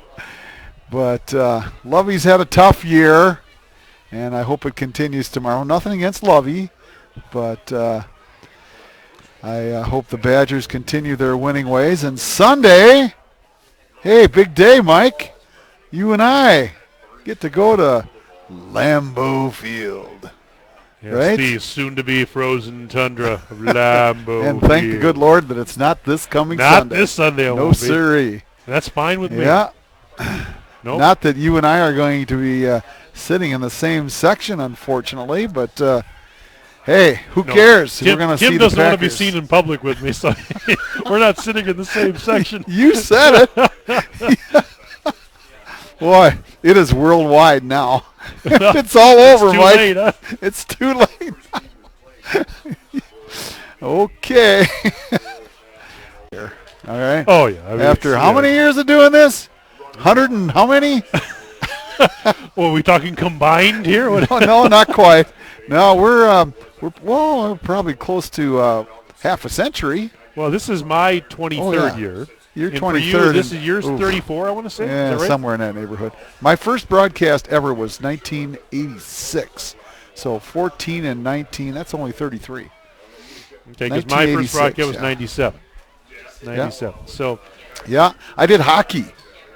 That's the first broadcast I ever did was hockey. Yeah, with the Sun Prairie, right? The Golden Beavers, and You did some Sun Prairie, dude. it was I did some Sun Prairie hockey on old infamous WYKY, which is now one of our sister stations, ESPN Madison, and that's how this whole thing got started way back then, 1986. my old friend, and I say old friend because I think he might be a little bit older than me, chances are, good old Norm Gray, asked me to do a hockey broadcast, and golly sakes, next thing you know, I was doing football and basketball and baseball and almost did soccer. That would have been a demise of Good Karma Broadcasting. It I tried to do soccer, I can tell you that much. Don't know much about soccer other than putting that little dinky ball inside of a net. That's pretty much it. But I do know that in soccer that there's no line for ours. In hockey, you have the blue line, the red line, right. The blue line, right? Okay. And if the offensive player precedes the puck into the offensive zone, it's offside. You've got offside, right? But in soccer, it's determined by the position of the defensive player. There's no line. So if there's an offensive player behind cherry picking, if you will, okay, that's a basketball term, all right? If you got somebody cherry picking back there behind the defender, no, not so fast, you can't do that. That's offside. That's about all I know. And a corner kick, and a lot of headers, and a lot of people get hurt doing that too. So, I have a lot of respect for soccer players because that is you have to be a very, very skilled athlete to play that sport. Let me tell you, no doubt about it. Hey, Tim, I want to take just a few moments here. I didn't have a chance to do it earlier, but wanted to offer my sincerest condolences, deepest sympathies to the family of Tom Biolo. Tom Biolo, better known as Big Sky, was a long-time radio announcer in the Fond du Lac and Mayville areas. Tom passed away a couple of days ago at the all-too-young age of 61. And I did not know Tom very well, but very much I was a fan of his work. Listened to a lot of his broadcasts on Fond du Lac and Mayville radio stations over the years. He did high school sports. He was a disc jockey, part owner of the Radio Plus company that owns some of the stations in the Fond du Lac and Mayville and Waupun areas. And my heart goes out to his family and his co-workers. He will be missed. There's no doubt. He was just a fine broadcaster, and I heard about his passing earlier today. So I wanted to pass along my condolences and deep sympathy. He was a very well-respected broadcaster in South Central Wisconsin and will be missed. And no doubt a friend of Wade Bates, I'm sure, who is doing the Beaver Dam broadcast these days. And Wade was a long-time member of the Fond du Lac family organization up there. And we're a fraternity, radio absolutely. guys. Yeah. And we're blessed to have Wade, let me tell you. My own personal opinion. Big time. I mean, how often do you get someone with the experience, not only just being able to bring you the game, but someone that has history in the neighborhood, That's pretty hard to find. Down in the southwest corner where I hail from, Mike, there's a gentleman down there that's a friend of yours and mine. His name is Mark Evenstad. And tell you what, you go down the southwest part of the state on a Friday night and you see Mark, and you get into a discussion with him, not only about basketball or football, but then comes basketball season and baseball season too. The guy is a walking southwestern Wisconsin encyclopedia of that guy. Now, I didn't have the great fortune to know the gentleman that you're just chatting about here just momentarily, but it's a fact that these people that have knowledge of the game and knowledge of high school history bring something to the local small town communities, Mike. And Mark Evenstad is probably the best I know. Period. All right? No offense to you by any stretch of the imagination. He's just been doing it longer than you have. Well longer. Yeah. The guy is a plethora of information. So if you ever get to the southwest part of the state, just listen up to Mark Evenstead. I've known Mark a long time, too. Oh, like gosh. I said, I've known him a long time. What a He's guy. such a great guy. Yep. By the way, he was inducted into the Wisconsin Basketball Coaches Association Hall of Fame. Is that a fact? Recently. I did not know that. Congratulations to Mark. Phil Nee from Richland Center was also inducted. I've never met Phil. I know of him and of his work. He's worked over in Richland Center for many years. I want to say Doug Wagon was inducted as well. Oh, from Monroe. From Monroe. Yeah, I know him. And he's a longtime radio broadcaster down there. So very well deserving, those folks on their awards getting inducted into the WBCA Hall of Fame here about a week or two ago. So congratulations to them. And, man, we can only hope someday to join them, Tim. So. Well, I won't be in the Basketball Hall of Fame unless I somehow or another they enshrine my whistle and my black. So we're just That's about ready. coming up way too soon, yes, by the way. We're just about ready to start the second half of this one here in Markesan. And, again, Pardeeville will receive the second half kickoff. Tight ball game at 13-8 right now. 5-point Hornet lead. And so it's still anybody's ball game. And this should prove to be a fun second half after what we've seen in the first 24 minutes of action.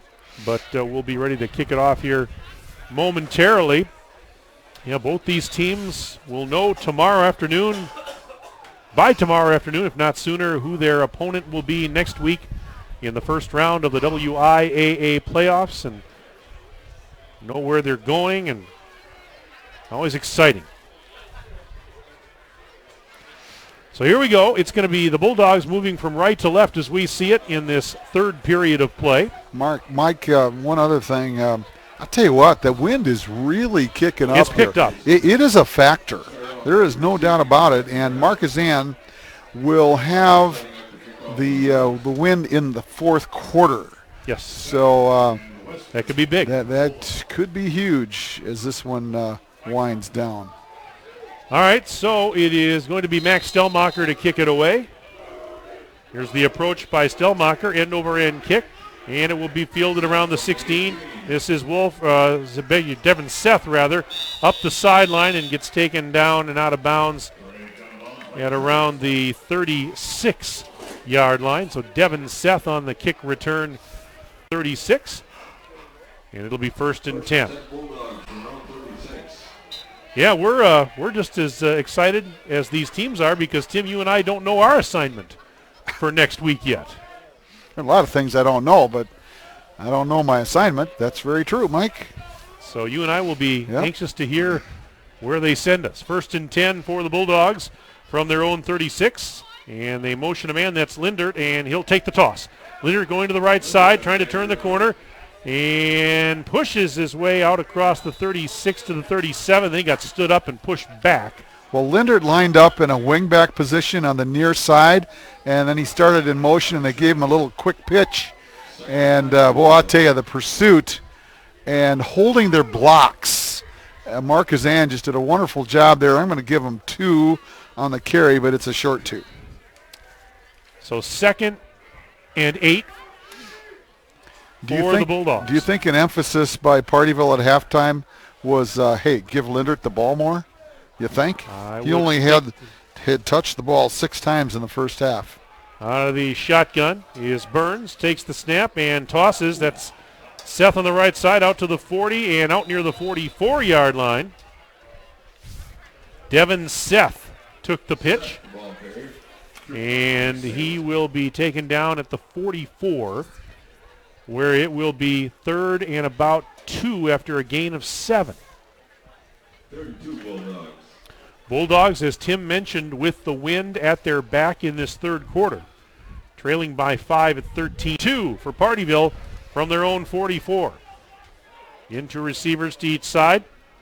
Out of that shotgun, that's actually a direct snap to Wolfert.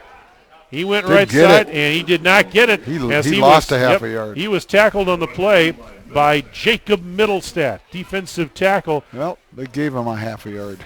Well, it's still going to be 4th and a little less than 2. And, boy, do you go for it here? I don't know. I think with the wind at your back, you punt it and pin Markesan deep.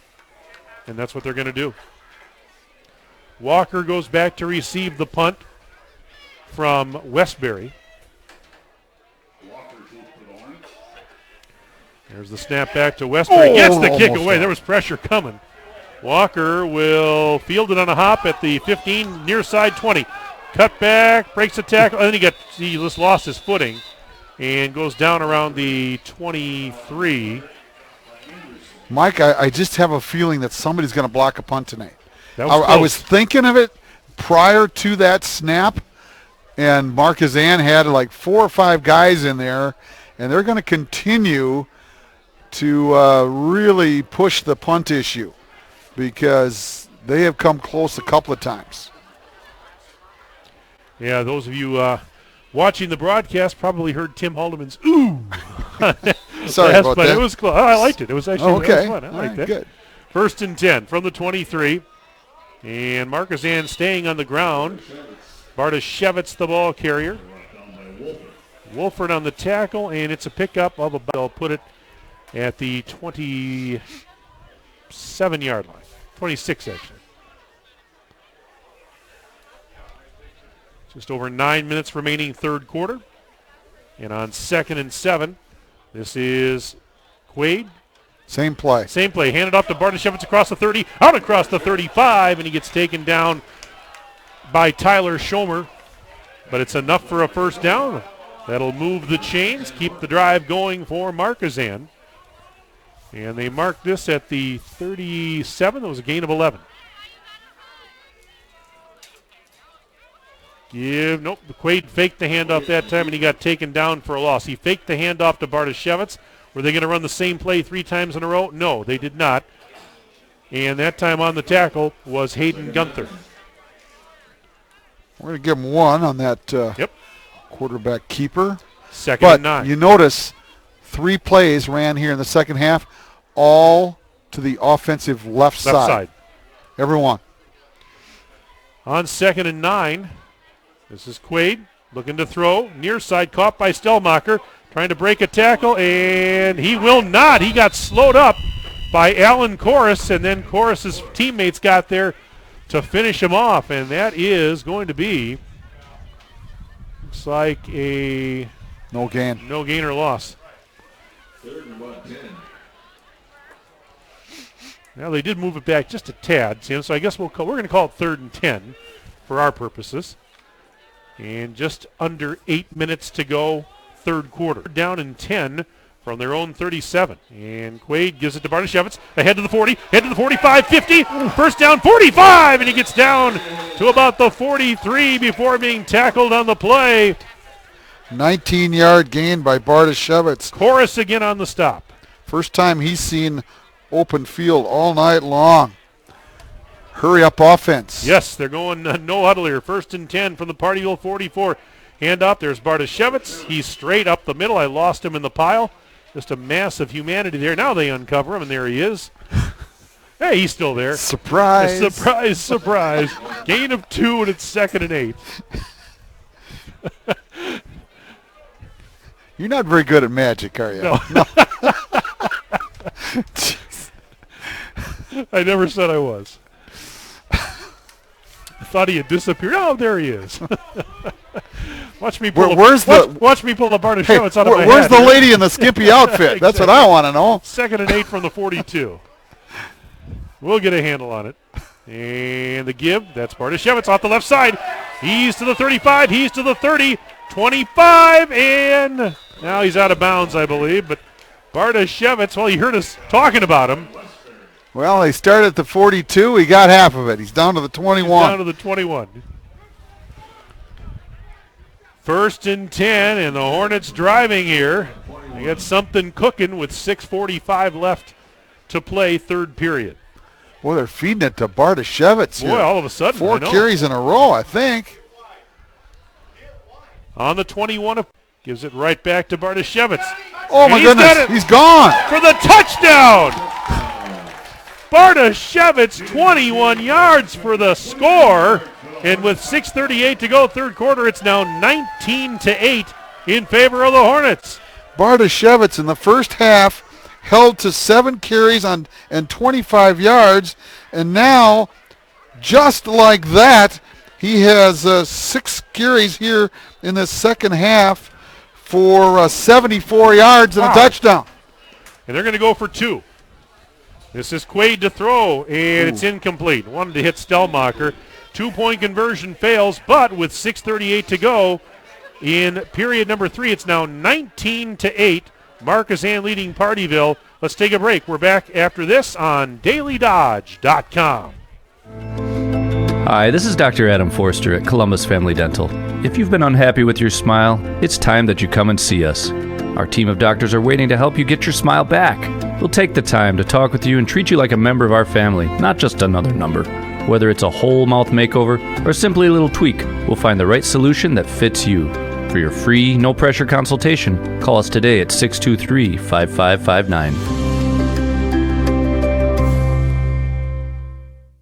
Local Beaver Dam Piggly Wiggly has a large selection of fresh produce, meats, seafood, deli, and bakery items, and great savings. Beaver Dam Piggly Wiggly is proud to be serving Beaver Dam and the surrounding communities for over 50 years.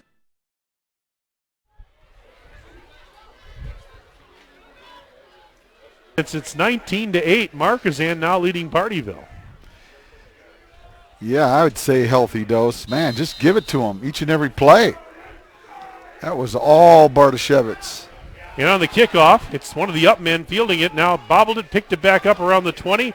He's going to go across field, now out to the 25, maybe the 26, and gets taken down right there. On the return was J.T. Fitzgibbon.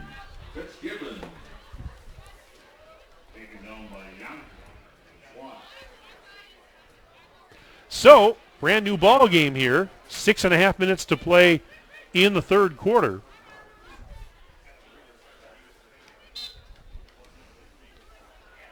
And the Hornets have extended the lead to 11, but a long way to go. And Pardeeville will set up shop 1st and 10 from its own 26. This is going to be Burns lining up in the shotgun this time for the Bulldogs. Takes the snap. Now throws, and it is incomplete. He wanted to hit Troms out there on the right side. And coverage was provided by Caleb Yankee. So 2nd and 10 coming up, back at the 26. Stops the clock with 6:25 to go third quarter.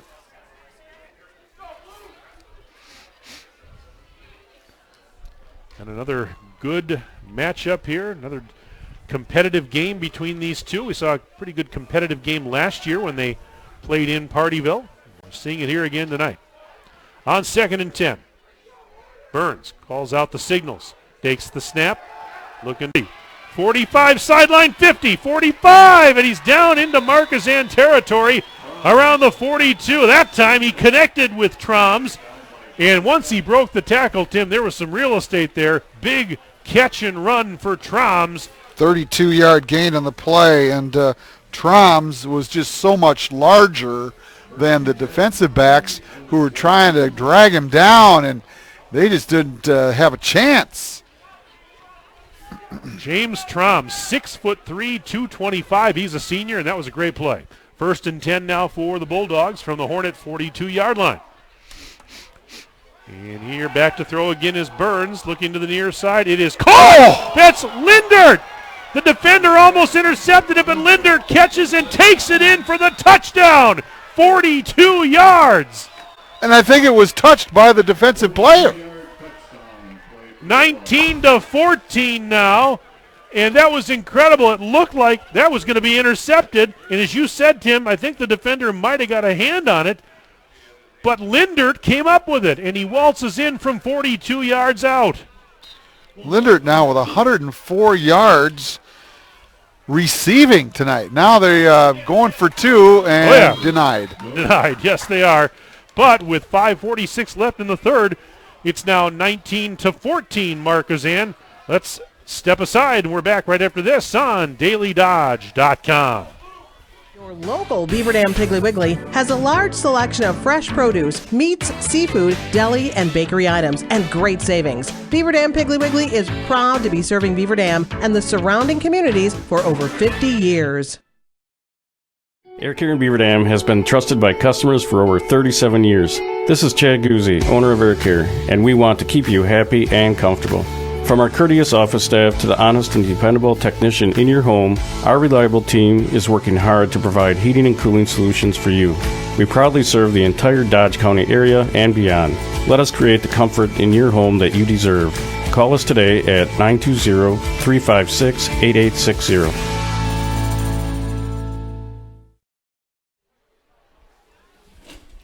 Game on, my friends. 5:46 to go, third period.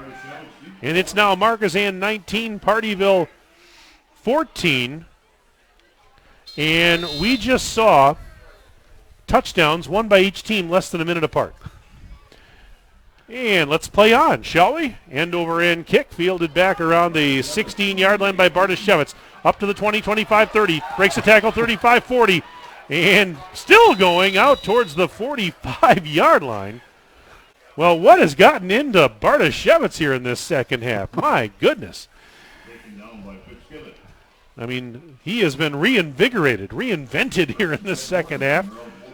Bardashevitz with 2 touchdowns on the night. His latest came about a minute ago. And a nice return there out to the 44 where it's 1st and 10 Hornets. Ooh, there's penalty flag, Mike. And they're going to move him back. Markesan going backwards. I did not see that initially. 52 seconds was all it took for Pardeeville to respond. Was the call on the Hornets. Oh, my goodness. This is a huge penalty. Oh, wow. Yeah, all the way back to the 20. And they were out to just short of the 45.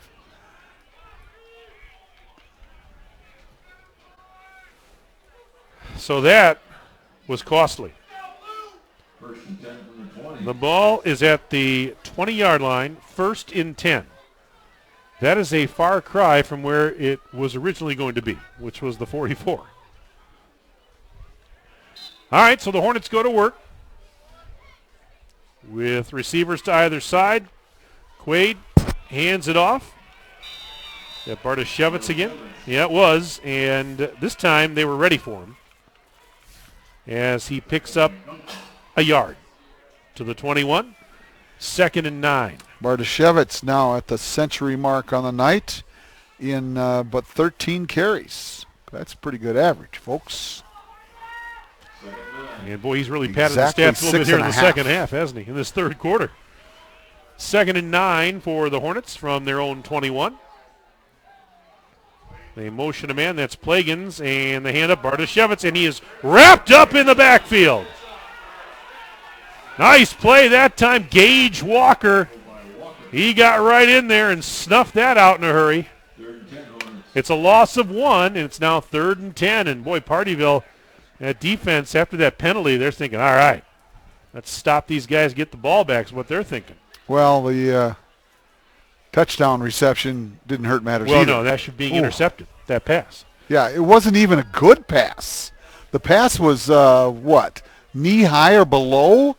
And the defensive player had the opportunity to knock it down or even try to make the catch, and somehow or another it slipped through his hands, and Lindert made the grab. Stellmacher on the carry. Left side he goes, and he will get taken down. Looks like shy of the stick.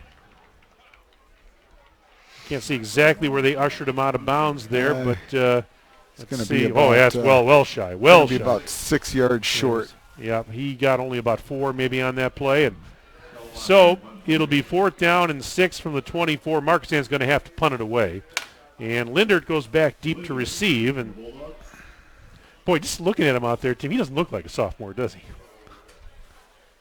Lindert. Oh, nice punt into the wind. Yeah, and fumble. And that was picked up, bobbled, but then picked up again by Ty Westbury. And by the time he picked it back up, Christian Schwant was all over him. So Schwant brings him down. Christian Schwant never leaves the field, Mike. That kid's a good football player. Well, most of these kids don't leave the field because most of them play both ways. Yeah. Bryce Friday, oh my goodness. Same thing there. Let's see.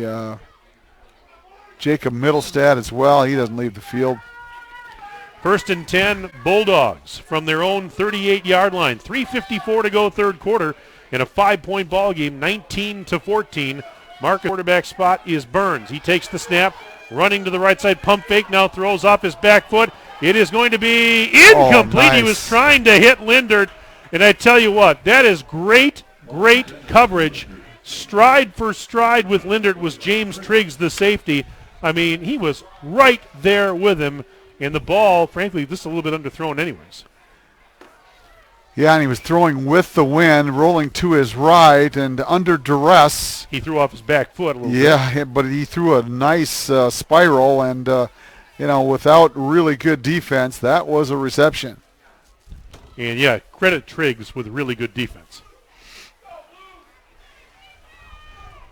2nd and 10, Bulldogs, back at their own 38.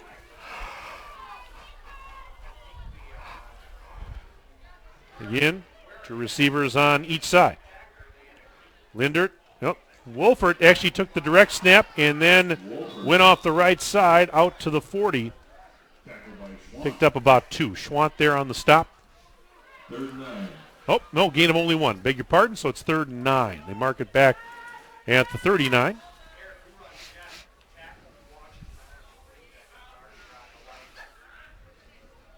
We're wrapping up the regular season with a dandy here in Markesan tonight. The Hornets and the Bulldogs putting on a show for this nice crowd here in attendance.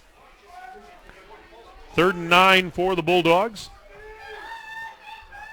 And on this 3rd and 9 play, the snap taken by Burns as he goes to the right side, throws again off the back foot, looking for Westbury. Incomplete! The intended receiver could not come up with it, but it was mighty close.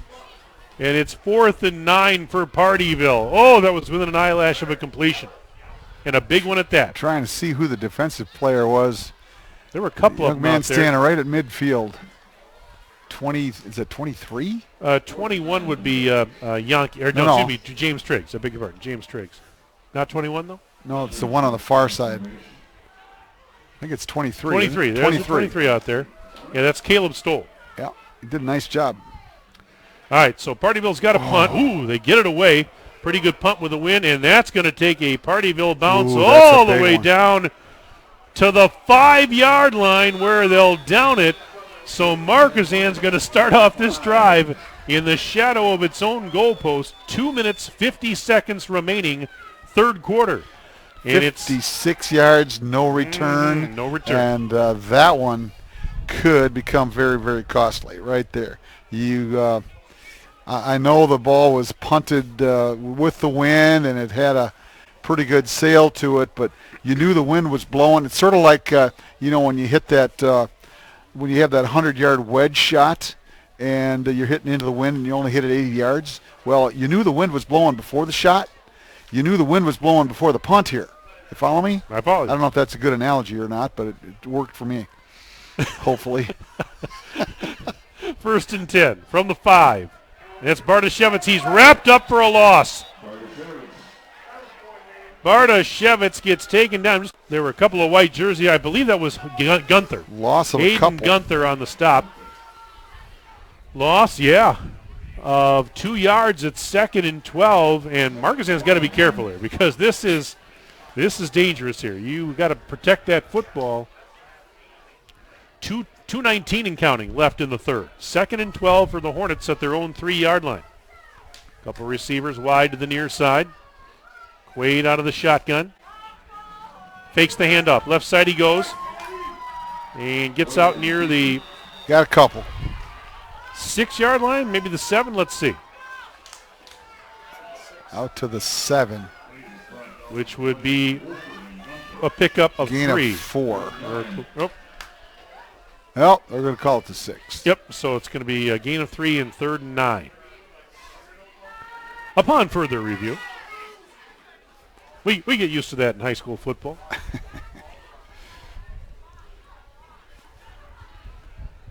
We're down to 94 seconds remaining third quarter. And they're trying to get the wave going here at Marcus. They got the kids out here trying to do the wave. I like it, though. See if they can get it going. All right, on 3rd and 9. Here's a little toss across the middle, and it is penalty flag. Yeah, there's a flag. And the reception was made by for a Plagans. first down. Wow, Plagans, how did he make that somersault catch?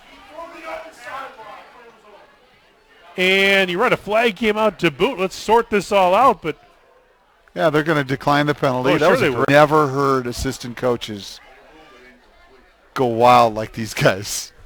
Never. I've been doing this a long time, and I've never, ever heard assistant coaches go wild like this. Holy smokes. It's a little uncomfortable, to be very honest. But that was a gain of 10 from your own 6-yard line. Or they're going to take the penalty. Okay, yeah. It's a 15-yard walk-off, I guess. Well, they tried to get the wave going on the home side of the stands. Now they've got the cell phone lights on the visiting side of the field. The student section over there. Oh, so we've got the contest going. We do now. All right, 1st and 10 for the Hornets from their own 23. And this is Bartoshevitz going up the middle. And he gets out to the 27. We're going to give him 3. Oh, we're going to give him 4. So 2nd down and a long 6 or a short 7. Either way, it works. 49 seconds to go, 3rd period. The scoreboard says 2nd and 7, but if you go 2nd and 6, we're fine with that. I'll go 7. All right. Here we go. The ball's on the 26. And Quaid out of the gun will fake the handoff. Tries to go left side. Breaks a tackle. Lowers the shoulder and gets out near the 30. So Quaid on the keeper. Gunther there on the stop again. He's shy of the... And the ball now at the 31. And let's see, are they going to snap it one more time? Or otherwise, that'll bring us to the end of the period. 9 seconds to go. And they have no intention of snapping it again. So we're going to go down to double zeros. That's the end of the 3rd quarter here in Markesan with the score, the Hornets 19 and the Pardeeville Bulldogs 14. Stay with us. The 4th quarter comes up next on DailyDodge.com. Your local Beaver Dam Piggly Wiggly has a large selection of fresh produce, meats, seafood, deli, and bakery items, and great savings. Beaver Dam Piggly Wiggly is proud to be serving Beaver Dam and the surrounding communities for over 50 years. Air Care in Beaver Dam has been trusted by customers for over 37 years. This is Chad Guzzi, owner of Air Care, and we want to keep you happy and comfortable. From our courteous office staff to the honest and dependable technician in your home, our reliable team is working hard to provide heating and cooling solutions for you. We proudly serve the entire Dodge County area and beyond. Let us create the comfort in your home that you deserve. Call us today at 920-356-8860.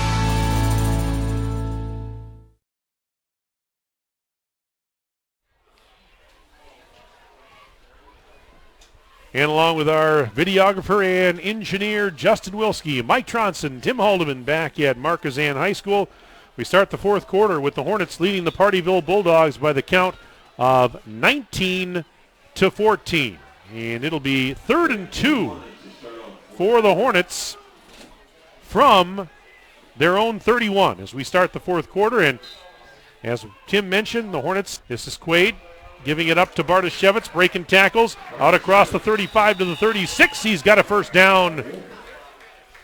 Well, Bartoshevitz, he's played a huge part he's had a great second half. Yes, he has. 81 yards gained alone in this, basically in the 3rd quarter, Mike. He's got 2 touchdowns on the night, a 7-yard run and a 21-yard run. 1st and 10 for the Hornets. They're now at their own 36-yard line. Quaid out of the gun, gives it, keeps it to the 40 right side, and will be ushered out of bounds by his own bench. Wolfert made sure that he stepped out, and it's going to be 2nd and 2 after a gain of about 8. Quaid now approaching the 100-yard mark. He's got 16 carries on the night for 85 yards and has also passed for 38 this evening.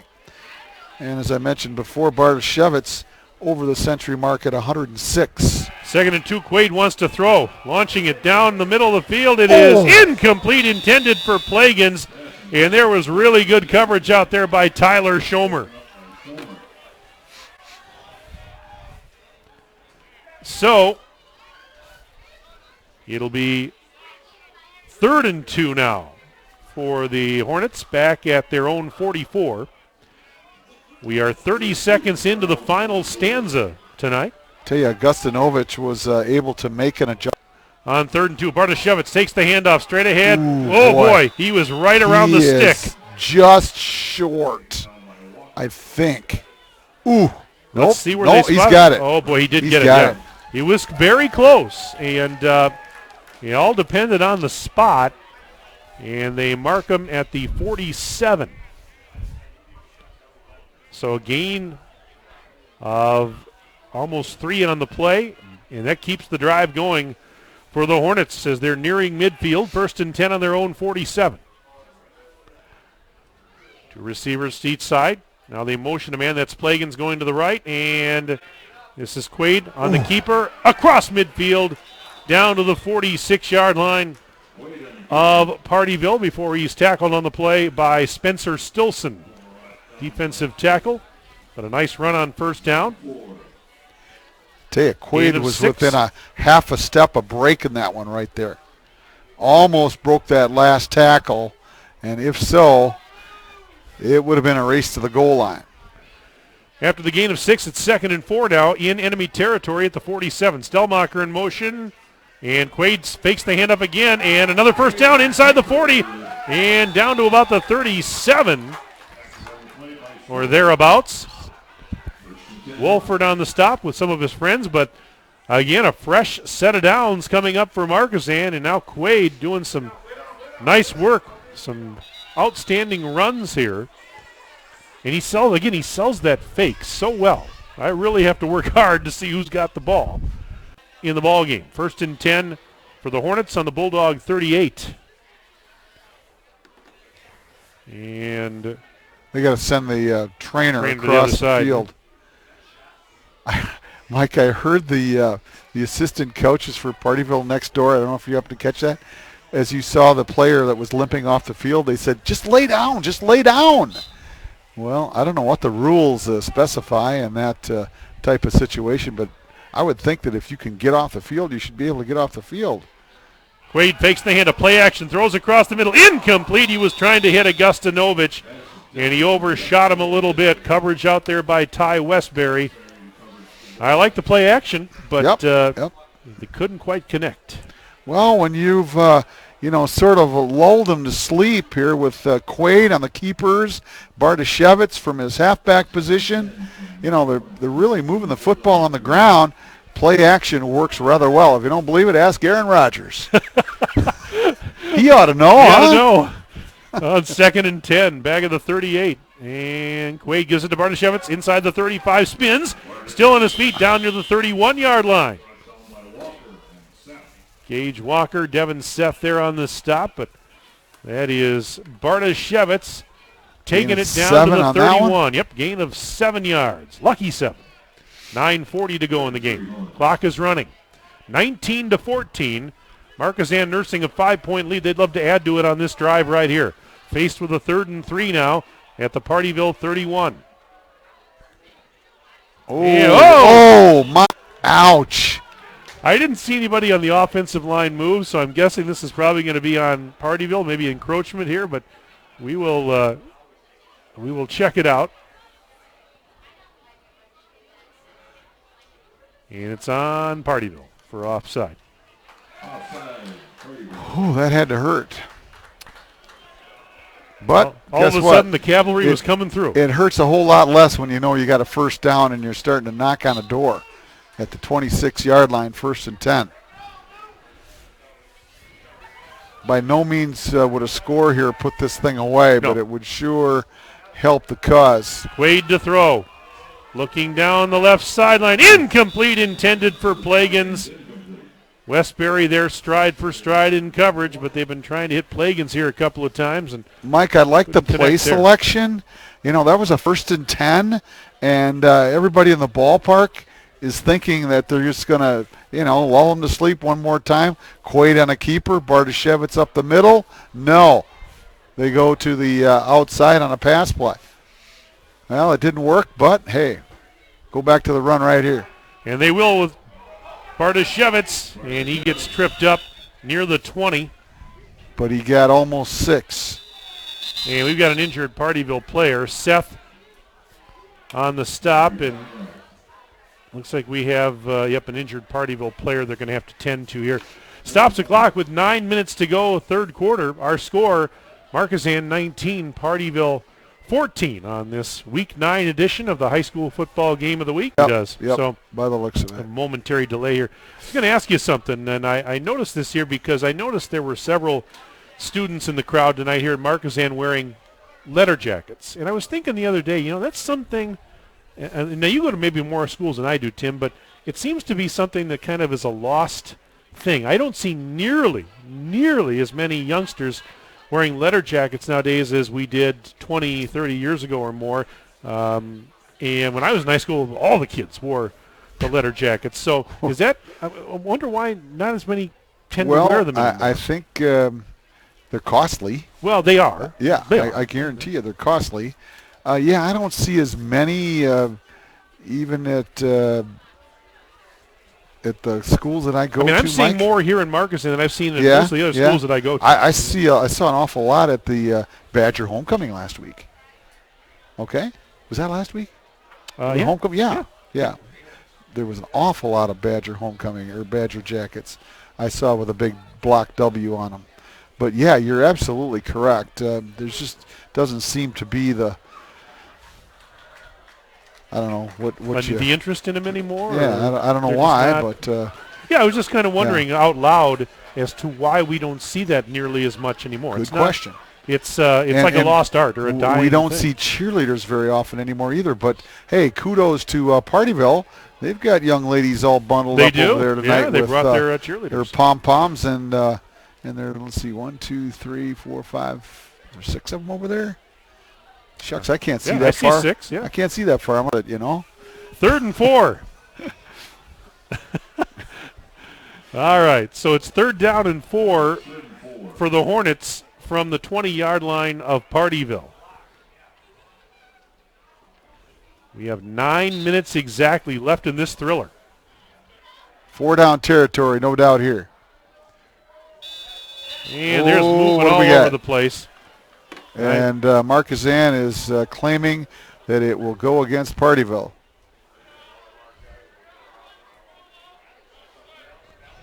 And that would net a 1st down.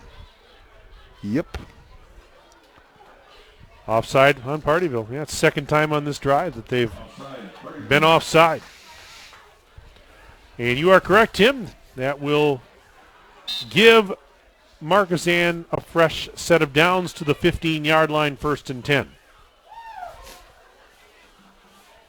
1st and 10 from the Bulldog 15. So the Hornets break the huddle. 1st and 10 from the Pardeeville 15. Once again, 2 receivers to each side. Bardashevitz in the backfield behind Quaid out of the gun. Gives it to Bardashevitz down to the 10, and inside the 10 he goes. There's a big pile there, but as they uncover it, looks like it's about a 5-yard pickup. And it'll be 2nd and 5.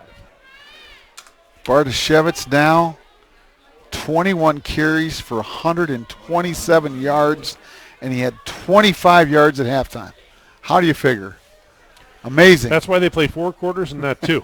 And off the left side, getting spun down. I tell you, Seth was there, but spinning him down was Gage Walker. And he picked up, about 2? It'll be 3rd and 3 with the ball now at the 8-yard line. 7:40 and counting left in this one.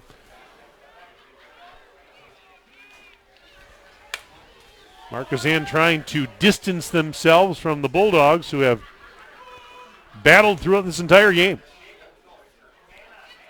On 3rd and 3, handoff Bartoshevitz down inside the 5. He gets to the first down 4-yard line. Yep, 1st and goal to go. Markesan. And they're going to go no huddle.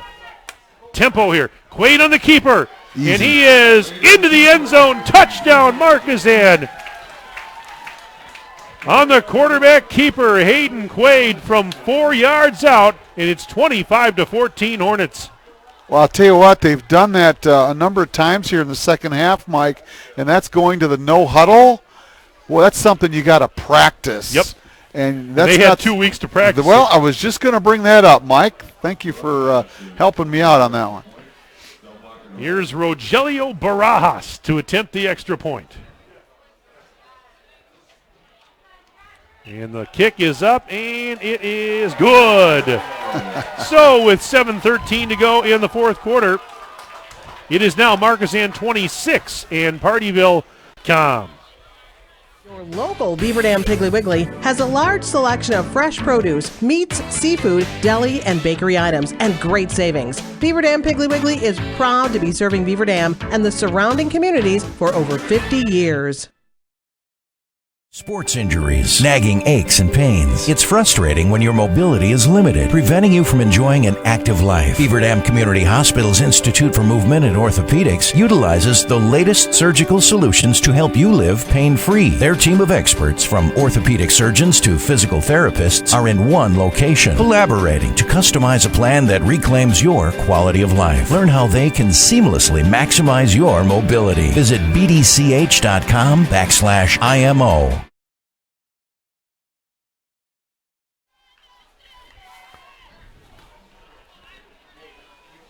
7:13 to go in the game.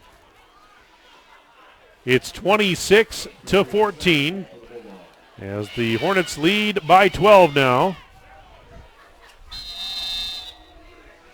And the kick by Stelmacher. End over end kick and a bounce. And be taken around the 14-yard line by Seth. At the 20-25 out to the 30-yard line goes Devin Seth. And that's where the Bulldogs will start this drive. Now down by 2 scores. They've been within 5 several times in this game, but have gotten no closer. But 7:06 to go in the game. You know, if they're going to give up a score, make them do it in 5 minutes. You know, Yeah, don't give them big chunks here. That's exactly it. 1st and 10 for the Bulldogs. Back at their own 30. And out of the shotgun, this is Burns back to throw off his back foot again. It's caught on the near side. Troms drags the defender with him. Stayed in bounds. Yeah, he did. And he gave Caleb Bianchi, the safety, a ride after making the catch. And they mark it at the 35. So it's 2nd and 5 after a gain of 5. And we talked about Troms earlier and his strength and his size. And some of these defenders have trouble bringing him down. On 2nd and 5, Burns out of the gun. Takes the high snap. Looking to the left side on the run. Throws, and it's caught by Lindert! Down inside the 35 of Markesan. Lindert with a nice adjustment to come back slightly on the ball, makes the catch. 31 yards on the reception. And that's another huge pass play from Burns to Lindert in this game. 1st and 10 for the Bulldogs from the 34 of the Hornets.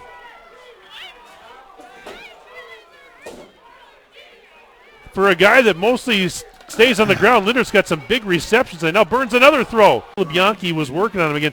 They're liking that matchup. Mike, well, it's no wonder he has 5 receptions for 135 yards. Still 5:56 remaining. And that is 135 of the 172 that they have total.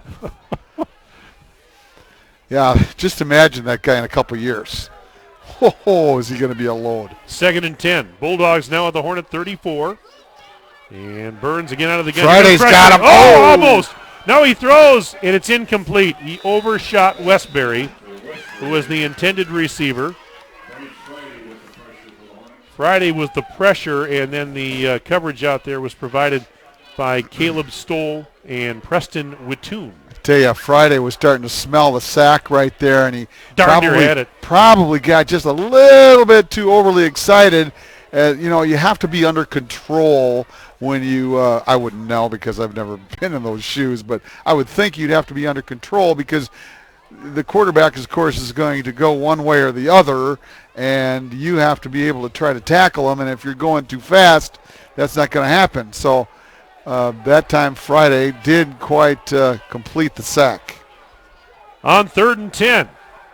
Rolling to the near side, Burns throwing again. It is going to be caught. Wide open. Linder breaks a tackle inside the 15. And he's down inside the 10. And it's going to be 1st and goal for Pardeeville. 26 yards. Boy, just when you think Markesan's going to get some separation, Pardeeville says, not so fast. And now it's 1st and goal for the Bulldogs at the 8-yard line.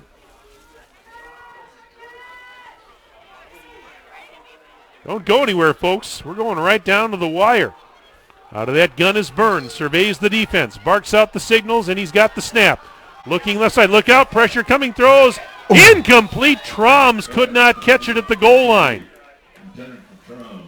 Troms was right at the goal line, and he tried to make a leaping grab, and he could not come up with it. 2nd and goal from the 8, but it was mighty close. Oh, this is fun. What a great way to end the regular season, huh?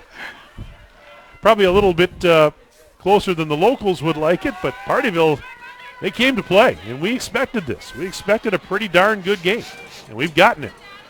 2nd and goal from the 8. Burns is going to duck under center this time. As he looks over the defense, takes the snap, turns around, rolling to the right, throws in. Oh, should have been intercepted. Yep. Incomplete. Looks like the intended receiver was Troms, or was it? Yeah, Troms was out there. Corliss was there too, but it's going to be 3rd and 8. 3rd and goal from the 8. We're down to 5:08 remaining. Well, as we mentioned earlier in the ball game, Mike, Pardeeville without any kind of a kicking game, but you're still down 9. Yeah, so you got a difference of 9. That's just not going to work. All right, so here we go. 3rd and goal from the 8. Burns out of the gun. Receivers to both sides. He's going to keep it. He's to the 10. Inside. Oh, he's down to 5 about and about down to about the 2 now. Yep, got 6. Wow, and now a timeout being called by Pardeeville. Timeout Bulldogs, and after the timeout, big play. It'll be 4th and goal from the 2. The Bulldogs trailing by 12 with 4:55 remaining. As Tim mentioned, field goal does you no good. They don't really kick field goals anyway, so they have got to punch it in on this 4th and goal play to have a good shot. Now, if you don't punch it in, I guess the flip side is, well, Markesan is going to be starting from the shadow of their own goalpost if they take over on downs. And with that Pardeeville defense, if you can force a quick 3 and out or force a turnover, there's still a shot here. You know, if you, I could bring this up but this is just pure conjecture. Let's say that Markesan stops them inside the 1, okay? Wouldn't be the dumbest time in the world to take a safety. You follow me? I was following you. Yeah. Yes. All right, here we go. 4th and goal for Pardeeville from the 2-yard line. They're trailing by 12, 4:55 to go. Snap it. It would appear to Wolfert, and he's going to cut back, dives towards the goal line, and he did not get in. The Hornets stop him. And the ball will go over on downs to Markesan. And it's inside the one. Yes, it is. What was that you were just saying, Tim Haldeman? Wow, talk about a huge defensive stand there for Markesan. But yes, as you said now, it's 1st and 10 for the Hornets. And the ball at the 1, or just inside the 1. My goodness. Well, I think I just sneak it. Sneak it a couple of times. 4:48 remaining in the game. 26-14. Markesan leads Pardeeville. And Tim, you called it, as that was Quaid on the keeper. Yeah, the last thing you want to do is chance a handoff here and allow them to get the ball at the 2 or 3 yard line with an opportunity to score 6 points again. Gain of, I'll give them a couple on that one for Quaid. 2nd and 8 with the ball near the 3. Well, now if you're Pardeeville, they took a timeout. I was just going to say they're going to have to now. They're going to have to take timeouts. They've already taken 2, so they're down to 1 left. But they need to come up with a stop, of course, and then the timeouts will help preserve some time for them. Well, we just heard the gentleman doing the PA to our right here saying that was huge. I doubt he might get my job here pretty quick. I don't think you have anything to worry about, Tim. Okay. Should I tell him what the benefits are? There are benefits? Oh, of course there are. Let me start listing them. I'll do that off the air. Okay. Yeah, there's benefits. We're not going to break up this team, are we? Come on, 23 years together, man. Oh, shucks. We got a long ways to go, Mike. Yes, we do. All right, so it's 2nd down and 8 for Markesan from its own 3. 4:42 remaining. Hornets trying to hang on. And Quaid's out of the gun. And hands it off. Straight ahead running. Pardeeville. Are you kidding me? Wow. Out near the 10. I think he may have a first down. No, he's just short of the first down, but Pardeeville called another timeout. No, they gave him the first down. Gave him the first down, Yep, he's got the first down. That goes to show how close they were to the touchdown, Mike. That ball is just over the 10-yard line. I mean, it was within a foot of a touchdown. 1st and 10, Markesan from their own 10. Pardeeville with only 1 timeout remaining. And this is Quaid on the keeper. Near side to the 15. He's to the 20. Outside the numbers 25, and he's pushed out of bounds for a late hit.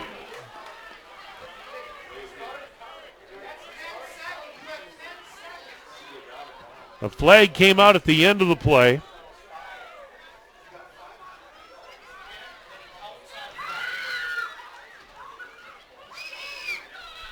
So we'll get our call from gain of 15 the referee, but 15-yard Quaid gain. Right off the get-go here. He's up to 100. Face mask was the call, by the way. 100 and let's see here. 121 yards gained on 21 carries. That I'm going to go out on a limb, and I'm going to tell you that pretty much seals it. Face mask was the call on Pardeeville. It's a 1st and 10 now for Markesan from its own 31. 3:54 and counting left in the game. They lead by 12.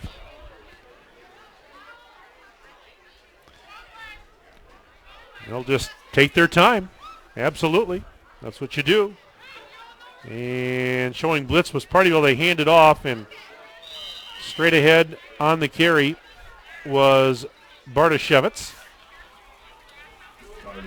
He picked up a couple. 2 yards to the 33. It's 2nd and 8. 3:25 and counting. Pardeeville does not call timeout here. Well, they got 1 left, right, Mike? 1 left. If I recall correctly.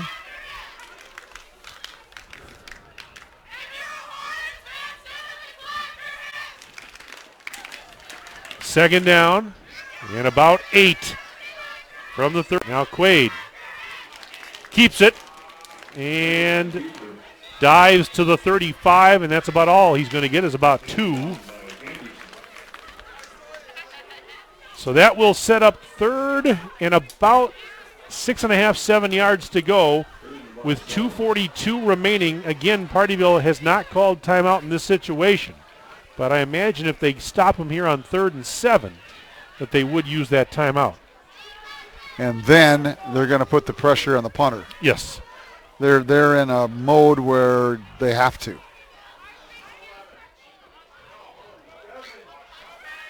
All right, 3rd and 7. Again, Bulldogs showing blitz. And Quaid on the keeper. Ooh. Straight ahead. And Wolford brings him down at about the 39-yard line. Boy, they were showing blitz. And a couple of guys got in there in a hurry, including Wolford, who made the tackle.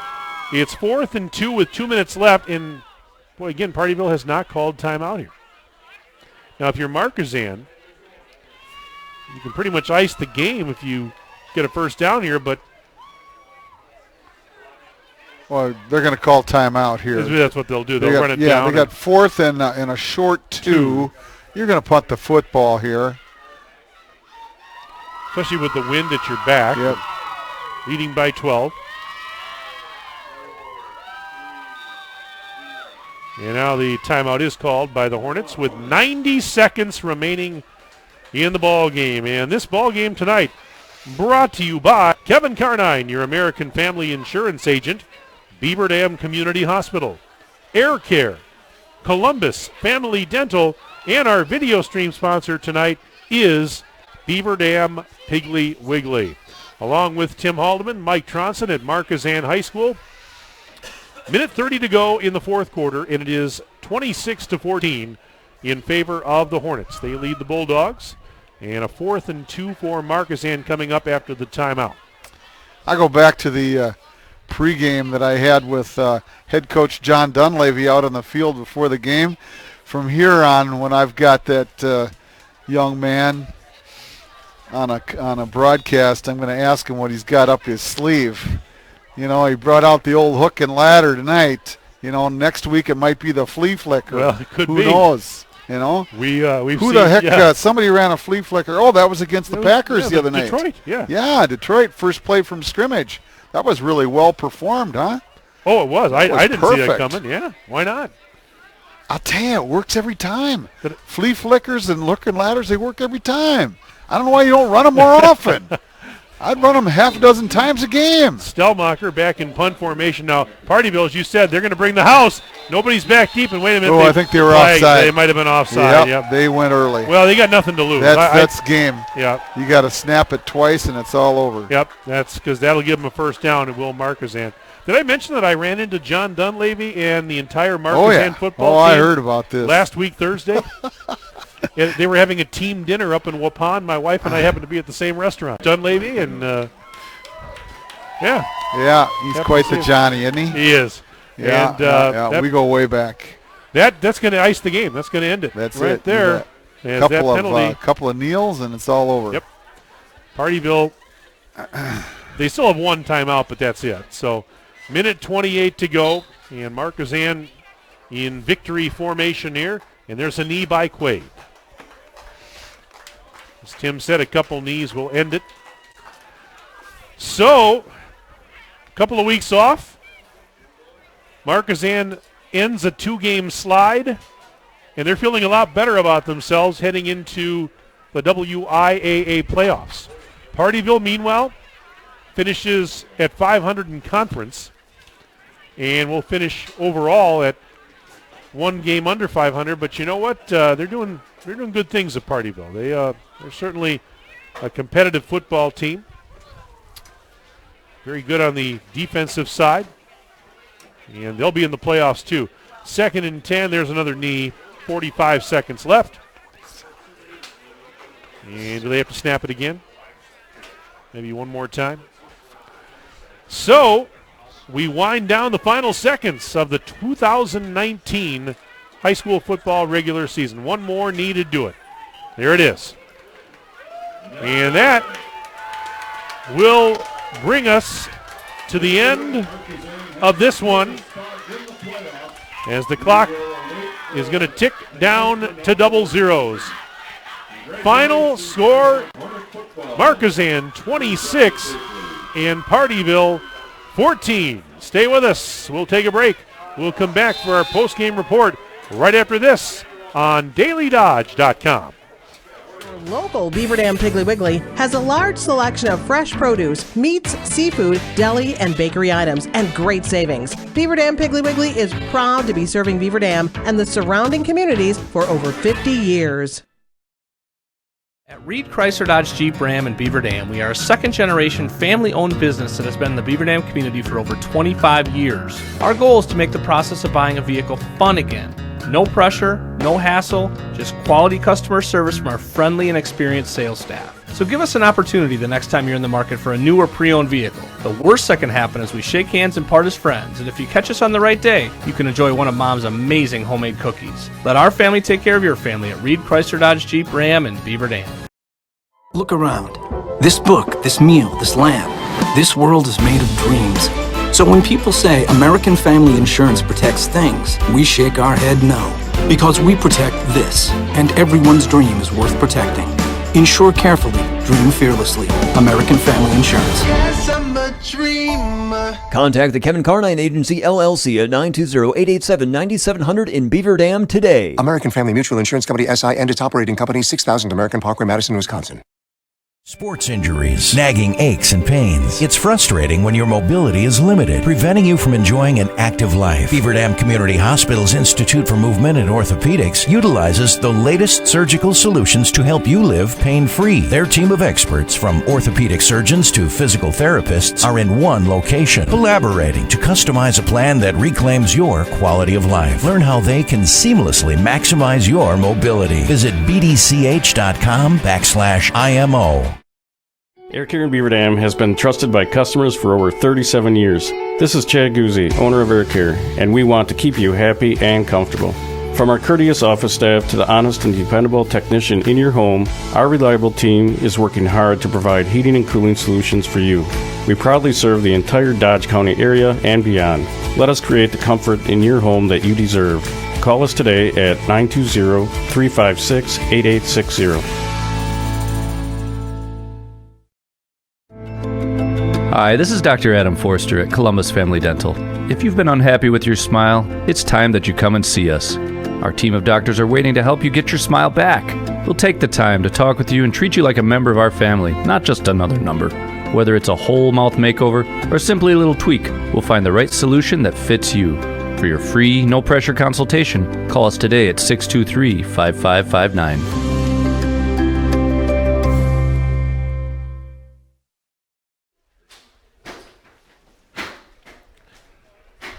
Welcome back to Markesan High School. Mike Tronson, Tim Haldeman on the post-game show here on dailydodge.com. And we closed out the regular season with a dandy. Final score tonight, Markesan 26, Pardeeville 14. With the win, the Hornets end the regular season 5-3 overall and 4-2 in Trailways large play. Pardeeville finishes the season at 4-5 overall, 3-3 in league play. Both of these teams will be in the postseason, but Markesan certainly helped themselves as far as a higher seed with a win here tonight on senior night. And tonight's game has been brought to you by, again, our video stream sponsor, Beaver Dam Piggly Wiggly. Tonight's game also brought to you by Reed Chrysler Dodge Jeep Ram, Kevin Carnine, your American Family Insurance agent, Beaver Dam Community Hospital, Air Care, and Columbus Family Dental. 12-point win for Markesan. And Tim Haldeman, let's take a look at some numbers. Well, Mike, something I'm not able to keep track of, and I would have loved to have done it tonight, and that is time of possession. That Pardeeville had 42 plays from scrimmage tonight, whereas the Hornets had 66 plays from scrimmage. That is quite the stat. I think that is one of the big reasons. Markesan just put together some sustained drives. You take away the first drive of the night with when they scored with just only 25 seconds into the game after their second play. But other than that, I mean, when you run 66 plays from scrimmage versus 42, that will tell you that you pretty much handled them up front for the most part.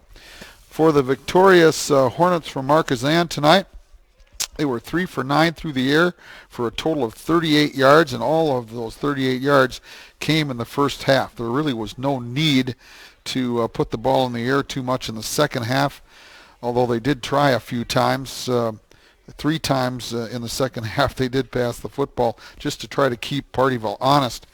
But running the football, it was a two-headed monster tonight, and then you throw in a little bit of Max Stellmacher. Besides, he had 7 carries for 19 yards, but Hayden Quaid from his quarterback position, you know, the nice thing about it was they distributed it evenly. Hayden Quaid, 24 carries on the night for 127 yards, and John Bartashevitz, 26 carries on the ground for 143 and a touchdown. So therefore, 57 carries on the ground for the Hornets for 286 yards, 38 through the air. Total for the night, offensively, 324 yards.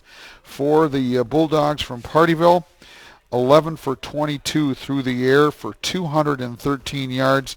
And not only do we have to take our hat off to Burns, who threw some pretty nice passes tonight, we'll take our hat off to Derek Lindert, who, by the way, was held in check on the ground tonight, and I personally think that that was a huge key in this game. Derek Lindert, 7 carries on the ground for a total of 13 yards. He came in averaging 6.1 yards per carry throughout the season and well over 100 yards per contest. That was a major stat in this ball game. But Derek Lindert, as I said, kept in check on the ground. He did have 6 receptions tonight for 162 yards. I mean, wow, he was just tough to handle. And for a young man that isn't any taller than the defenders out there, that kid's a great athlete. I'm telling you right now, He's folks. Got a couple more years, too. You're going to see him here again in Markesan in a couple of years. I hope he stays healthy because he's a fine, fine-looking young athlete and a lot of fun to watch. So let's see. The Pardeeville Bulldogs, 20 carries on the ground total for a total of 46 yards. So 259 net and 24 total net yards for the Hornets. And Bartashevitz, we have to give him the second half game ball tonight, Mike. This kid had 25 yards gained at halftime in 7 carries. He finished the night with 26 carries for 143 yards. It was the Quaid and Bartashevitz show in the second half. They just controlled the line of scrimmage. And speaking of line of scrimmage, I think that's probably Hank Dunleavy out there at about the 15-yard line right now. That's I think that's probably Johnny's wife, Joelle, out there. And by the way, Hank just scored a touchdown. Probably won't be the last of his life, I guarantee you. He's in his Packer uniform. Look at that. So I hope you folks at home can catch that one on your screen. That's pretty cool. So, yeah, Bartashevitz just well, you can't run the football without the big boys up front. And holy smokes, you know what? We don't give them guys enough airtime. Max Richter at center. The left guard is Jacob Middlestat. The right guard is Daniel Saylor. The right tackle is Devin Brooks. And the left tackle is Bryce Friday. And let's see here. We got a tight end in there. Well, shucks, they all block. You know, when the guys got the ball, everybody else blocks. So, yeah, nice job and a nice win by the Hornets tonight, as they should feel good heading into the playoffs. Mike? Let's run down with Hayden Quaid on a 36-yard touchdown run. Extra point was good. 7-0 Markesan before most people had finished their pregame meal. Then flip ahead to the second quarter. We're not even 2 minutes into the second period. Markesan scored again with Pardeeville running it in from 7 yards out. Extra point failed, but it was 13-0 Markesan with 10:16 to go in the half. Then flip all the way ahead to the final seconds of the period. 13 seconds left until halftime is when Pardeeville got on the board. When Daniel Wolfert scored on a 5-yard touchdown run, they went for 2 and got it. 13-8 Markesan at that point, and that was our score at halftime. In the third quarter, roughly halfway through with 6:38 to go, Pardeeville scored his second TD, a 21-yard run to pay dirt. A 2-point conversion attempt failed, so it was 19-8 Markesan. Less than a minute later, with 5:46 to go in the quarter, it was Derek Lindert on a 42-yard reception scoring for Pardeeville. 2-point conversion failed, but it was now 19-14, so the game was close. And one more score, that came in the fourth quarter with 7:13 remaining. Markesan put it away when Hayden Quaid scored for the second time, a 4-yard run. Extra point was tacked on by Barajas to make it 26-14, and that was your final tonight as the Hornets down the Bulldogs by 12, 26-14. As Tim said, now it's on to the WIAA playoffs, which begin with level 1 games across the state next week. Most of those teams will play on Friday night and 32 in the morning, and then they'll seed them around 11 o'clock tomorrow morning, noon, depending on where those seeding meetings are taking place across the state. So really by tomorrow mid-afternoon, maybe sooner, you'll be able to log into the WIAA website and catch the updated division groupings, pairings, the seedings, all that'll be finished, and we'll know who's going where next weekend. Because, Tim, you and I right now don't know where we're going just yet. That's nothing new to most folks. Although I know where most people want to tell us to go. Oh, shucks. But anyways, no, we have to wait to find out our assignment.